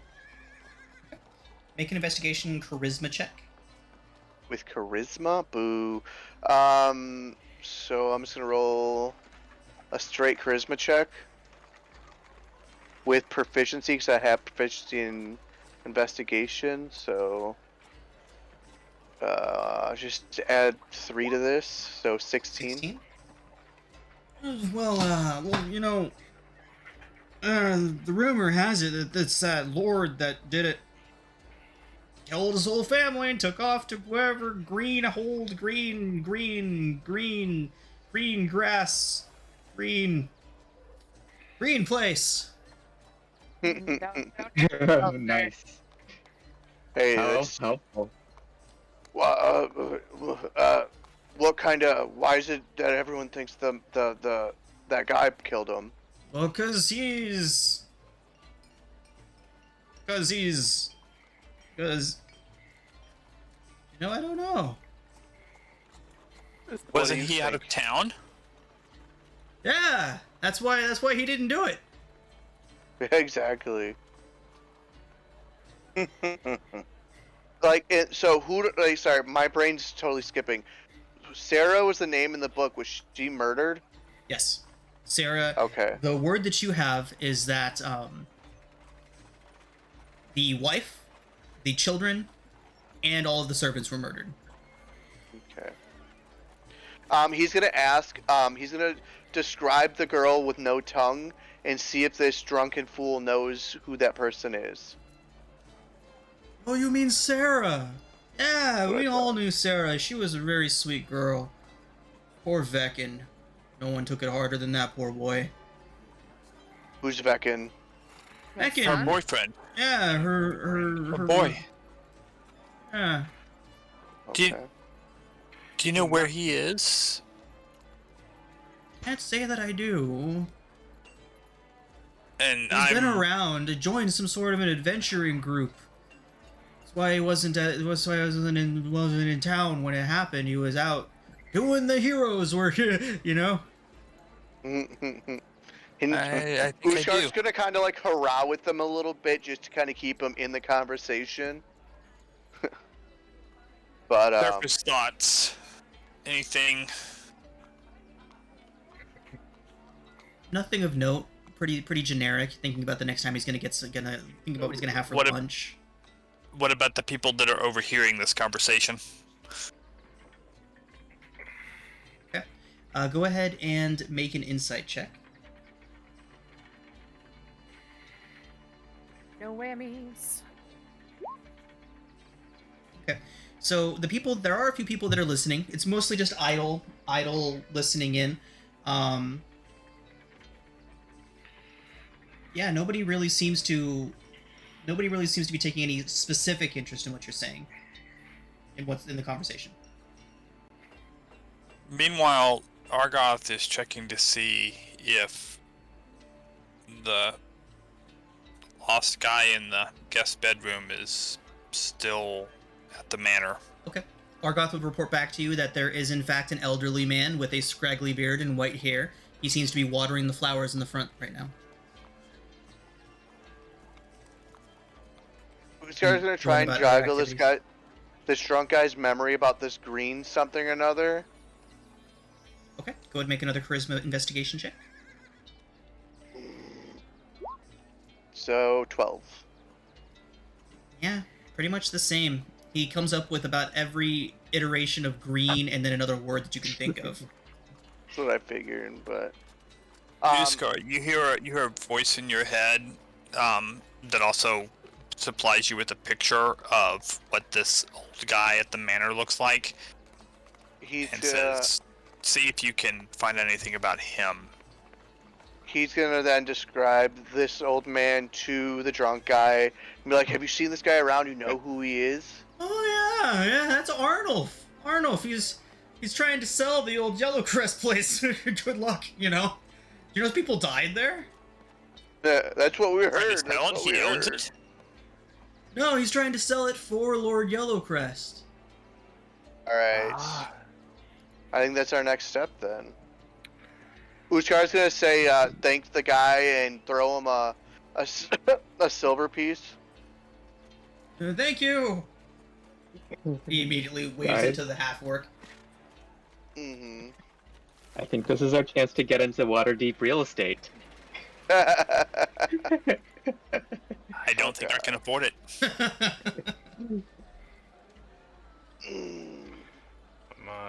You see Uskar look everyone say, "I'm gonna go ask that man some questions." Okay. and starts heading toward the door. It's a murder house. I think it's probably real cheap. I was watching this thing on TikTok just the other day where like people are like consistently buying like quote unquote haunted houses or places that had terrible things happening because they're so cheap right now. Like housing is so expensive, you can just go and get like a murder house on the cheap. Sounds very millennial. Right? Just like I'm just gonna kick back with Casper. We're gonna have some popcorn, watch Netflix. It'll be a good time. You burn And if they sage like burn once me a to week. hell, I won't have to pay my mortgage. All you gotta do is burn sage every once in a while. Okay, so you can go ahead and tell that to the ghosts at the castle when you get there. So Well, I'm gonna go talk to the ghosts. okay, all right. So you were all making your way over to Yellowcrest Manor. Yeah. Yes. Yeah, I'm Good. as this was going on, Nathaniel was sitting there messing around with his shield and with the cloak he had. Okay. And basically I swapped out infusions on the repulsion shield for a cloak of Elvenkind in case we had to do stealth stuff. Save at least one invisibility spell slot. Adorable. Oh, yeah, maybe I should redo my... I have normal invisibility as well. Yeah. So I'm just gonna re-prepare stuff right now. Okay. Change your spells. That's a What's thing. that like, changing your spells? Oh, it Sounds feels nice. great. Uziar's like, what are spells? You're the Oh, worst, you get druid. spells, You're the Uzar. worst druid. He doesn't admit to being a druid. Oh, you will. Just you wait. As he flicks a flower and a leaf out of his hair. Alright, to Yellowcrest Manor we go. Indeed. So Absolutely. it is not difficult to find Yellowcrest Manor. You all have directions, and eventually you do find yourself at the front of this well-appointed house. Nice garden surrounded by not a tall wall. It's only about 5 feet tall. A few of you can see directly over it. And the manor itself is a three-story structure, very well built, very fancy, very similar to the other manors here in Waterdeep. It doesn't necessarily stand out too much. But out in front is an elderly man, scraggly beard and white hair, going about watering the plants in the extensive garden area in the front, whistling a tune to himself. What are his surface thoughts? The tune he is whistling. Shame shine. Is it a familiar song? That's exactly what I was going to ask. Is it familiar in any way? It is not. Thank you. It was Shemshine all along. I mentally suggest that he wants to be very helpful to us. So you see him standing there, and you see him kind of cock his head up, and then he just begins singing out loud.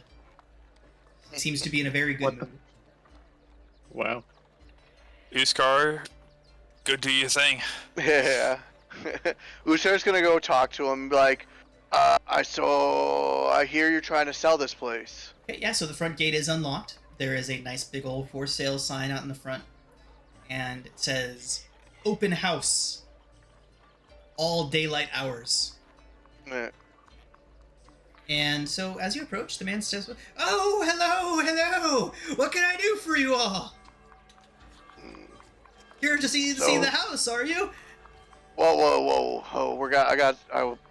Let's talk first. "Oh, of course. So why are you selling the place? Oh, well, you see, Lord Yellowcrest has charged me. Well, he is giving me quite the extravagant sum of money to attempt to sell his old property, as the grief of the tragedy that occurred here is simply too much for him to ever return to." Where was he when all that happened? "Oh, he was out in the countryside, a little place called Greenest. He has a summer home there. I Greenest? believe that is where he's going to be Yes. residing permanently now. Yes, Greenest. It's about 10 miles southeast of here. So it's like So- the greenest place around. Like the grass is greenest over in Greenest, indeed. Does The grass is always greener somewhere else. do you know who or what or how they got dead? Oh, I'm afraid the full details of the event were never made public, and I had never delved too deeply. I'm simply attempting to sell the house and make my living, but rumor holds that Lady Maria he deals in, Lady Maria and her 3 children and her 4 servants were all stabbed to death and their tongues removed. Oh, I don't know why I've just said that. Trying to sell this house, not scare you away. Would you like to see the property? What's the asking price? He names something probably about 40% below the average Waterdeep price. See, guys, real estate, right here. So he's like, is that a solid price or are you gonna haggle? Oh, well, you see, I could of course send a request to Lord Vialis, although his business associate, a elven man by the name of Farrell, will be here in 2 days' time. If you wish to negotiate prices, he would be the one that is in charge of Lord Yellowcrest's financial inquiries here in town. Well, would you mind if we looked in the house some? Of course not, of course. Please, look around. Please, tell your friends. getting upon- I very much wish to sell this place. You happen to know where the murders happened? In the upstairs library. Yeah. Oh, Okay, thank you. I was not supposed to Thank tell you. you that. It's okay. Don't Take mind it the easy. blood on the floor, please. It has not fully been taken out. We mean to replace the flooring, but they haven't gotten around to it quite yet. They're really not making It's your quite job alright. easy, are they? I don't understand why I'm telling them these things. I normally keep this all on the quiet. I don't understand. It's okay. We have very trusting faces. You really do. Except for that So, one. He since- looks quite angry.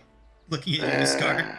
Yeah, Ushar just kind of just smirks a little bit, Ah! and he's going to describe his brother to see if he's just knows anything about him. I'm afraid it doesn't jar any memories, doesn't ring any bells, I'm afraid. And then he's also going to describe Morgan Rift. Oh, yeah. Wait. Do we know what Morgan Rift looks like, or just know the name? I do. Oh, you do? Excellent. He does Yeah. describe to you, Morgan Rift. The twitchy little fellow came in about 2 weeks before the incident. I believe he was listed among the dead. Buried in the family plot with the other servants, I believe his corpse. Was he a Ushar friend just like, of yours? Family plot? yeah, Ushar just face palms, and all you hear is, fuck. Yes, the family plot. It's quite odd, as the rest of the family were buried there. Lord Vialis requested the remains of his wife and children to be exhumed and sent to Greenest, said he couldn't bear to be so far from his family. Why would they Okay. bury some stranger in the family plot? I found it quite odd, too. Lord Vialis simply wished for the bodies of the servants he's, I quote, to be disposed of. Interesting. Alright. So we They got a lot of definitely be clues. working for some rather odd folks, don't they? I know, it's making my job quite difficult. Do you know why Morgan Rift was here? Didn't really give too much of a background from what I understand. Farrell might know more about him. He was the one who hired him some weeks ago. Okay. So we have to possibly wait 2 days for Farrell. Yeah. Let's All at right. least look around the house before. Yeah. this. Yeah. So And- yeah, Ushard looking at me like, please give us the tour and don't hide anything. Of course, of course. Leads you into the house. He can show you around. He is very obviously trying to show you everywhere except for the upstairs west wing. And so after Every he time he showed avoids it, Uskar would be like, what about over there? Like, oh, that's nothing. That's nothing. There's nothing to see over there. How long Oh. does a suggestion last for? An hour? 8. Hours. 8 hours. Oh, nice. Okay. All right. We've got this guy. As long as I concentrate on it, and this guy is going to be as helpful as I can get him to be. So after several times of trying to lead you away from there, he's like, "Oh, we'll get back to it. We'll come back around to it." And at the very end, he's like, "Well, that's it, everyone. You've seen everything." Ushkar just points to the area he keeps avoiding and says, "Let's go there." Oh, the library, of course. This way. Fun times. Again, please don't. When we were like on the ground floor and stuff, looking around at things, Alistair was keeping an eye out for any signs that there were like secret doors or hidden compartments and stuff. Okay, go ahead and make an investigation check.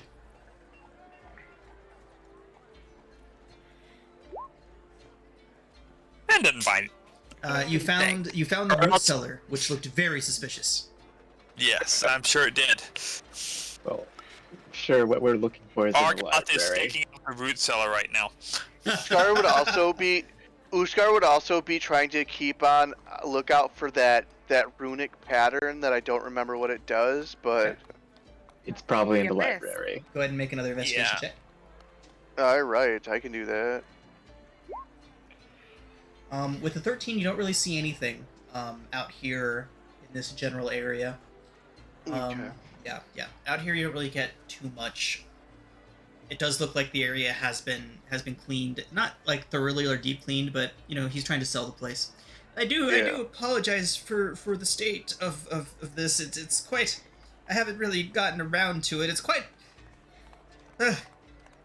horrible. And then he opens the door, and the library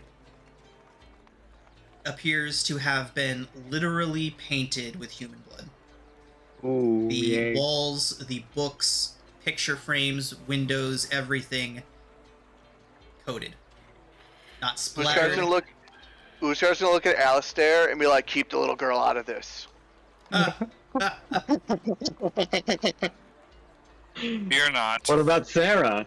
she Sarah lived through was this. not a little girl. No, Sarah's the. A ghost. Yeah, no, I was Oh, talking about good. Amy though. Yeah. Yeah, no. Amy's not showing up here. Have any of y'all read Magic's Promise No. No. Can't say that I have. by Mercedes Lackey? No, I can't say that I have. Mercedes Lack is always an author that I've wanted to get into, though. Okay, never mind. So Go ahead. Your description of the library reminds me of something that happens in Magic's Promise, which is the Cool. second book in a series. But Very cool. Let me check that out. Yeah, Mercedes Lackey's. I always saw her on the shelves at work at Barnes and Noble, and I was like, I should read her at some point. oh, she's a great author and a wonderful person. Awesome, that's good. Okay, so the walls covered almost as if they were painted, except for a circular symbol in the center of the floor. okay, here we go. It is perfectly clean. The symbol in the center of the floor here. It looks as if no speck of dirt or grime has ever touched the interior of this. It is the symbol that you all saw drawn in Sarah's journal. And for my ADHD brain, what does that circle do again? It is a component to a contact other plane spell. Okay, thank you. The we determined it was the abyss that they It's were in trying fact to. the abyss. Thank So you. now that we can see it, and now that we know cutting off tongues was a part of the ritual, I'm guessing, is there any way we can figure out who they were trying to contact? Can Make Argoth be of any help here? Let's go ahead and get 2 Arcana checks, one from Alistair and one from Adso, as the 2 of you are the ones that have the experience in other planes and research. Let's get Arcana checks from the both of you. Alistair, you can make yours at advantage since Argoth is helping you. Nice. With a 17 and 18, the 2 of you together cannot link this symbol to any one of the layers of the abyss. Granted that there are several hundred, if not an infinite number of planes on the abyss. Yep. The glyphs and the lines that you're seeing on here are vague. Almost as if Adso with an 18, it's almost as if this was intentionally designed to be difficult to pin down the location that it was trying to contact.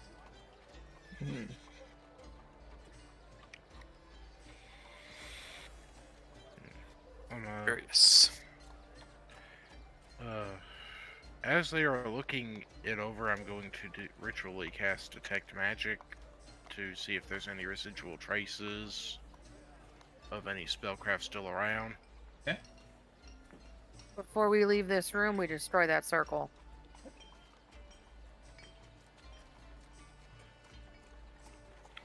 Go ahead and cast Detect Magic. Okay, can we get this one sec here? There you are.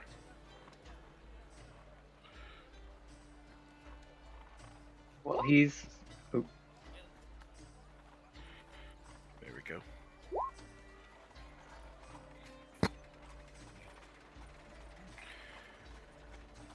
Basically just making sure that nothing behind to be problematic here. Trace detections of necromancy and divination.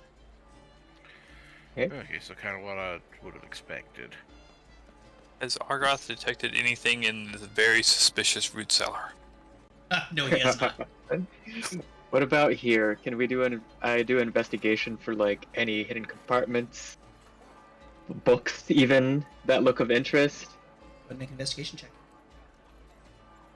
Okay. It's hard to be helping him look at the same time. Is there a desk or anything in the room? Yes. Center of the room. Nice chair behind it. All of it, of course, covered in blood.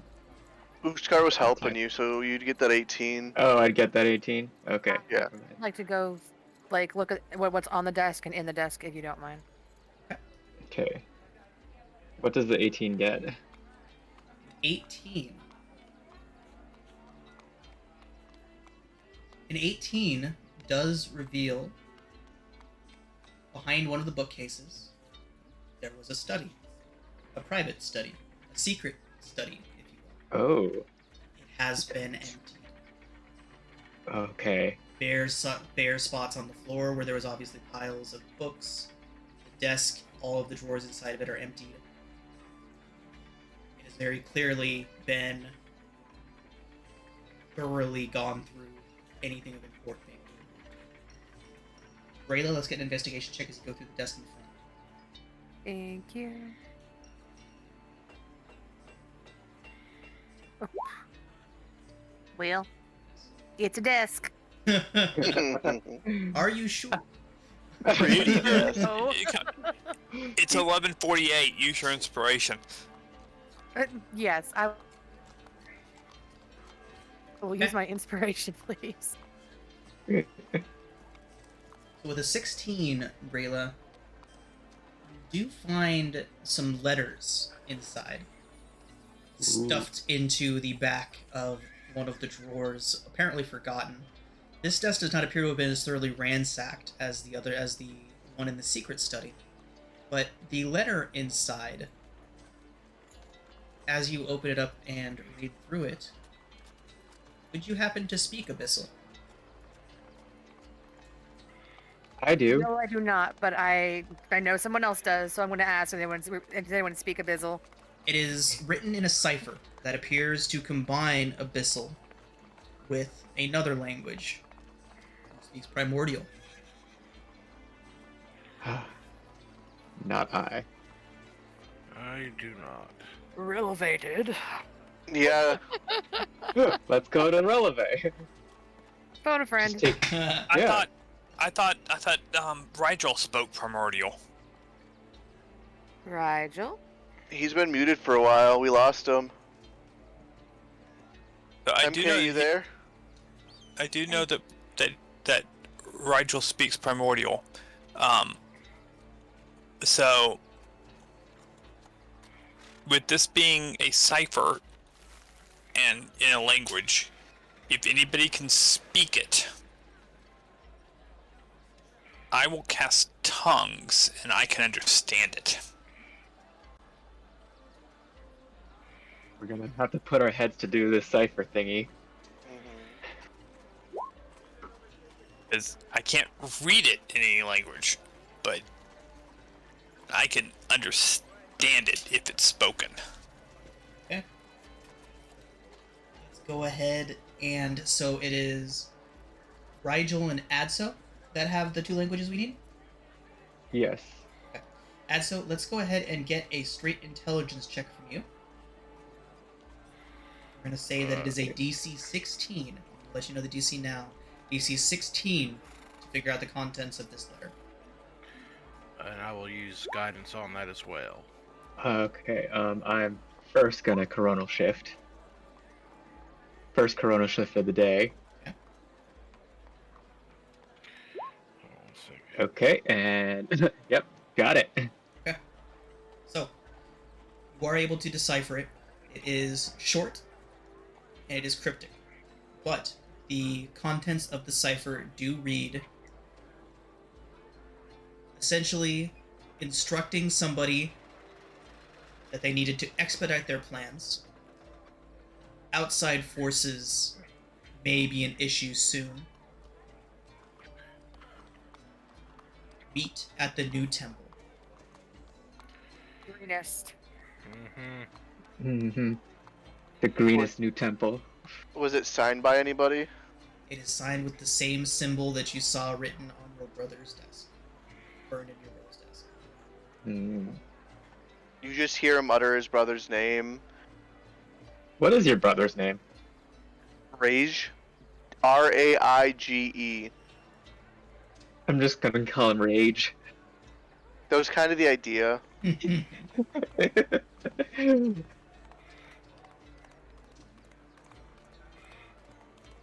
Okay.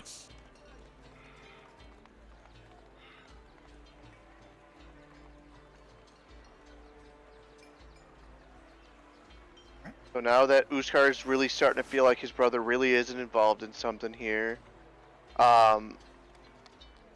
he's gonna ask the realtor guy if he knows anything about a temple. He is all the way down the hall. Sorry, what was that? Get in here. I think I'm fine just down here. I didn't ask. Well, Al, What? can you get this guy to come over here? Dude, I forget your name. Arnulf. Arnoth. I thought you were being helpful. He slowly approaches. You see him very pointedly trying not to look into the room. Yes. Beautiful house, is it not? It's gorgeous, wonderful place. My friend Uskar has Yes? some questions for you. What can I help you with, Uskar? Still very pointedly, looking away from the room.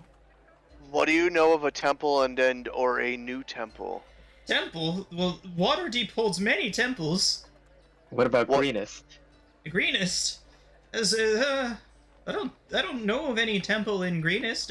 From what I understand, the closest temple to there is here at Waterdeep. Fair enough. What about any temples your master, well, not master, that Lord Yellowcrest, did he Thank visit you. any temples regularly? I never really knew him to be a religious man. Adso, you hear a voice in your head. Yes. Do you see any reason why, after we leave, we shouldn't burn this entire place to the ground? I don't know. It would call attention to us. Not us. I said long after we leave. Long after we leave. Oh, okay. Yeah, we can. We could. But why not try and buy the place? I think it's well out of our price range. Okay. And this is just in Adso's head, correct? Yeah. Okay. Yeah, okay, just checking. I heard arson wanted to be involved. No, I was gonna have Argos burn it down, 8 hours from now. Wait more than 8 hours. Once we've killed the guy, Well, I think yeah, we that's have to fair. kill the guy in a different town. It sounds like. Okay, yeah. Okay, Yeah. never mind. We'll come back on our way back to the teleportation circle.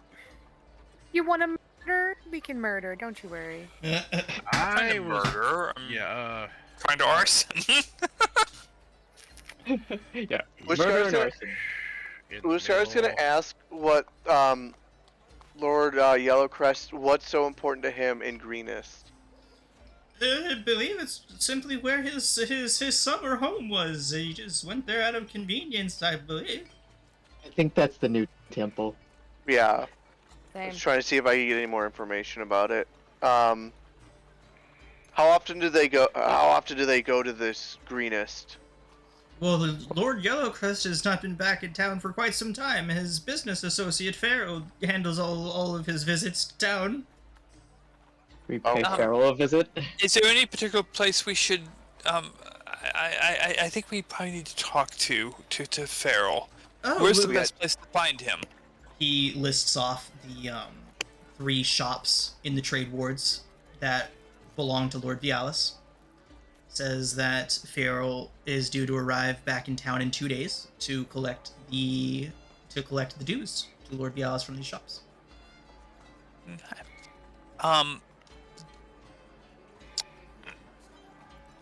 Arnoff, there was a servant here, Sarah. Yes, She poor had- girl. Yes, I know. I was really want to pay my respects to her handfast. Veckin, I believe his Veckin, name was. Yes, Veckin. Has he been by?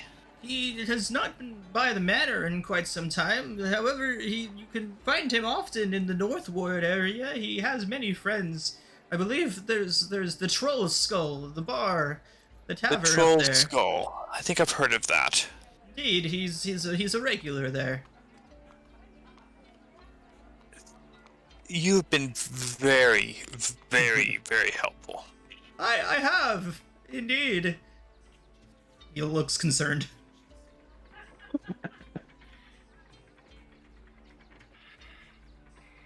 So, shall we discuss the closing prices? What is the Absolutely. price that he named? I don't know how much houses are in D&D, but I would assume it's in the 5 digits, if not higher. That would be That my was- assumption. That would have been my assumption too. I was I decided that it was like a normal place would be like 80,000, and this was probably double that. And Right. I'm just going to tell him to send a price to one of my retainers, and that should keep him busy for a while. Yes, of course. I will send the paperwork immediately. Guys, I really want this house. We can flip it instead of burn it. oh, I'm all in favor of flipping it. If you can find somebody to float us a loan, You got some royal family in your lineage or some lineage? No. but I can tell But you how from my about this? experience growing up in Waterdeep, what I used on this fool will not work on the people who float loans. What if we have a heist here in Waterdeep? Oh, Jesus Christ. Yes. Listen, Brayla has a retainer. That might mean she has something. I don't know. I just kind of leave stuff up to Sean. It's me. I just assumed you were giving this man fake names. Oh no, she has a retainer. She's a knight errant. Nice.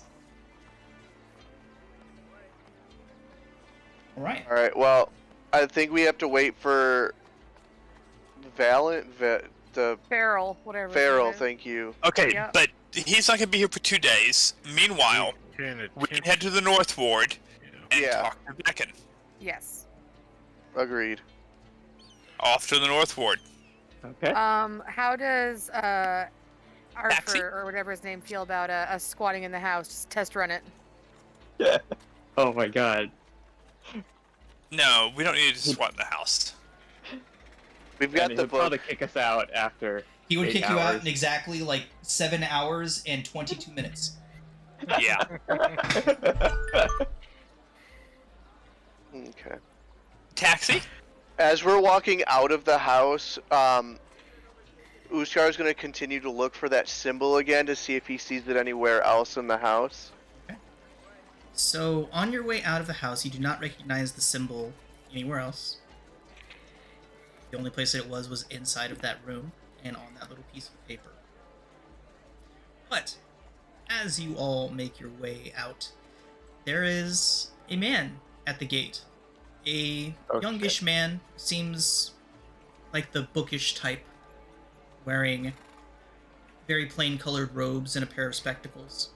As you all exit from the house, he's like, "Oh, from Candlekeep, are all of you? Should we What's lie? it to, what's the it to you? adventurers from Candlekeep, yes? What's it to you? I have a letter for you. I was told to wait for you outside of this house, and From Who whom? said? Surface thoughts? yeah. So surface thoughts are. This was very weird. I don't know why I am doing this, only that I know that I have to. Interesting.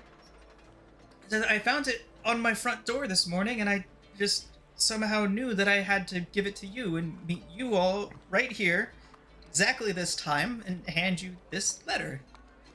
Uskar looks at Uskar looks at Nathaniel and says, "Do that thing." Yeah, is detect magic still up? It operates for about 10 minutes, it's- but I think it's been more than 10 minutes. Okay. yeah, if he's willing to put it down, well, I will tell him to just to put the letter or push Here. it down for a second. I'm just gonna burn a spell slot and identify the letter. Enchantment magic. Oh, I'm sorry. You said identify? Yes. Sorry, I thought for sure detect magic was coming. There is no magical objects in your vicinity. Okay. The letter has no So- magic atop it. Has no magic in it. Okay. So, Uskar's gonna tell him to set it on the ground. Sorry. The letter had illusion magic attached to it. That's it. ooh, okay. But like, what illusion spell? It appears to be the writing on it is what is illusory. Oh, okay. Oh, yeah. That's good to know. Interesting. Is he still Okay. just Oh, it's- still holding it out to you all? No, I've already touched it Okay. by this point, probably. Okay, so as soon as you touch it, as soon as you take it from the man, he kind of shakes his head. Who are all of you? It's none Oh. of your business. How did I get here? Go home. Very rude. And he just kind of turns and just starts walking off. Hey. Wow. What does this letter say? The letter says, Our "Return draft to follows the Candlekeep poem. immediately. Yellowcrest is being investigated by others. London Flattergast." Oh man. As soon as you finish reading, the writing on the letter disappears. Oh man. Oh man. And we are going to pick up here next week.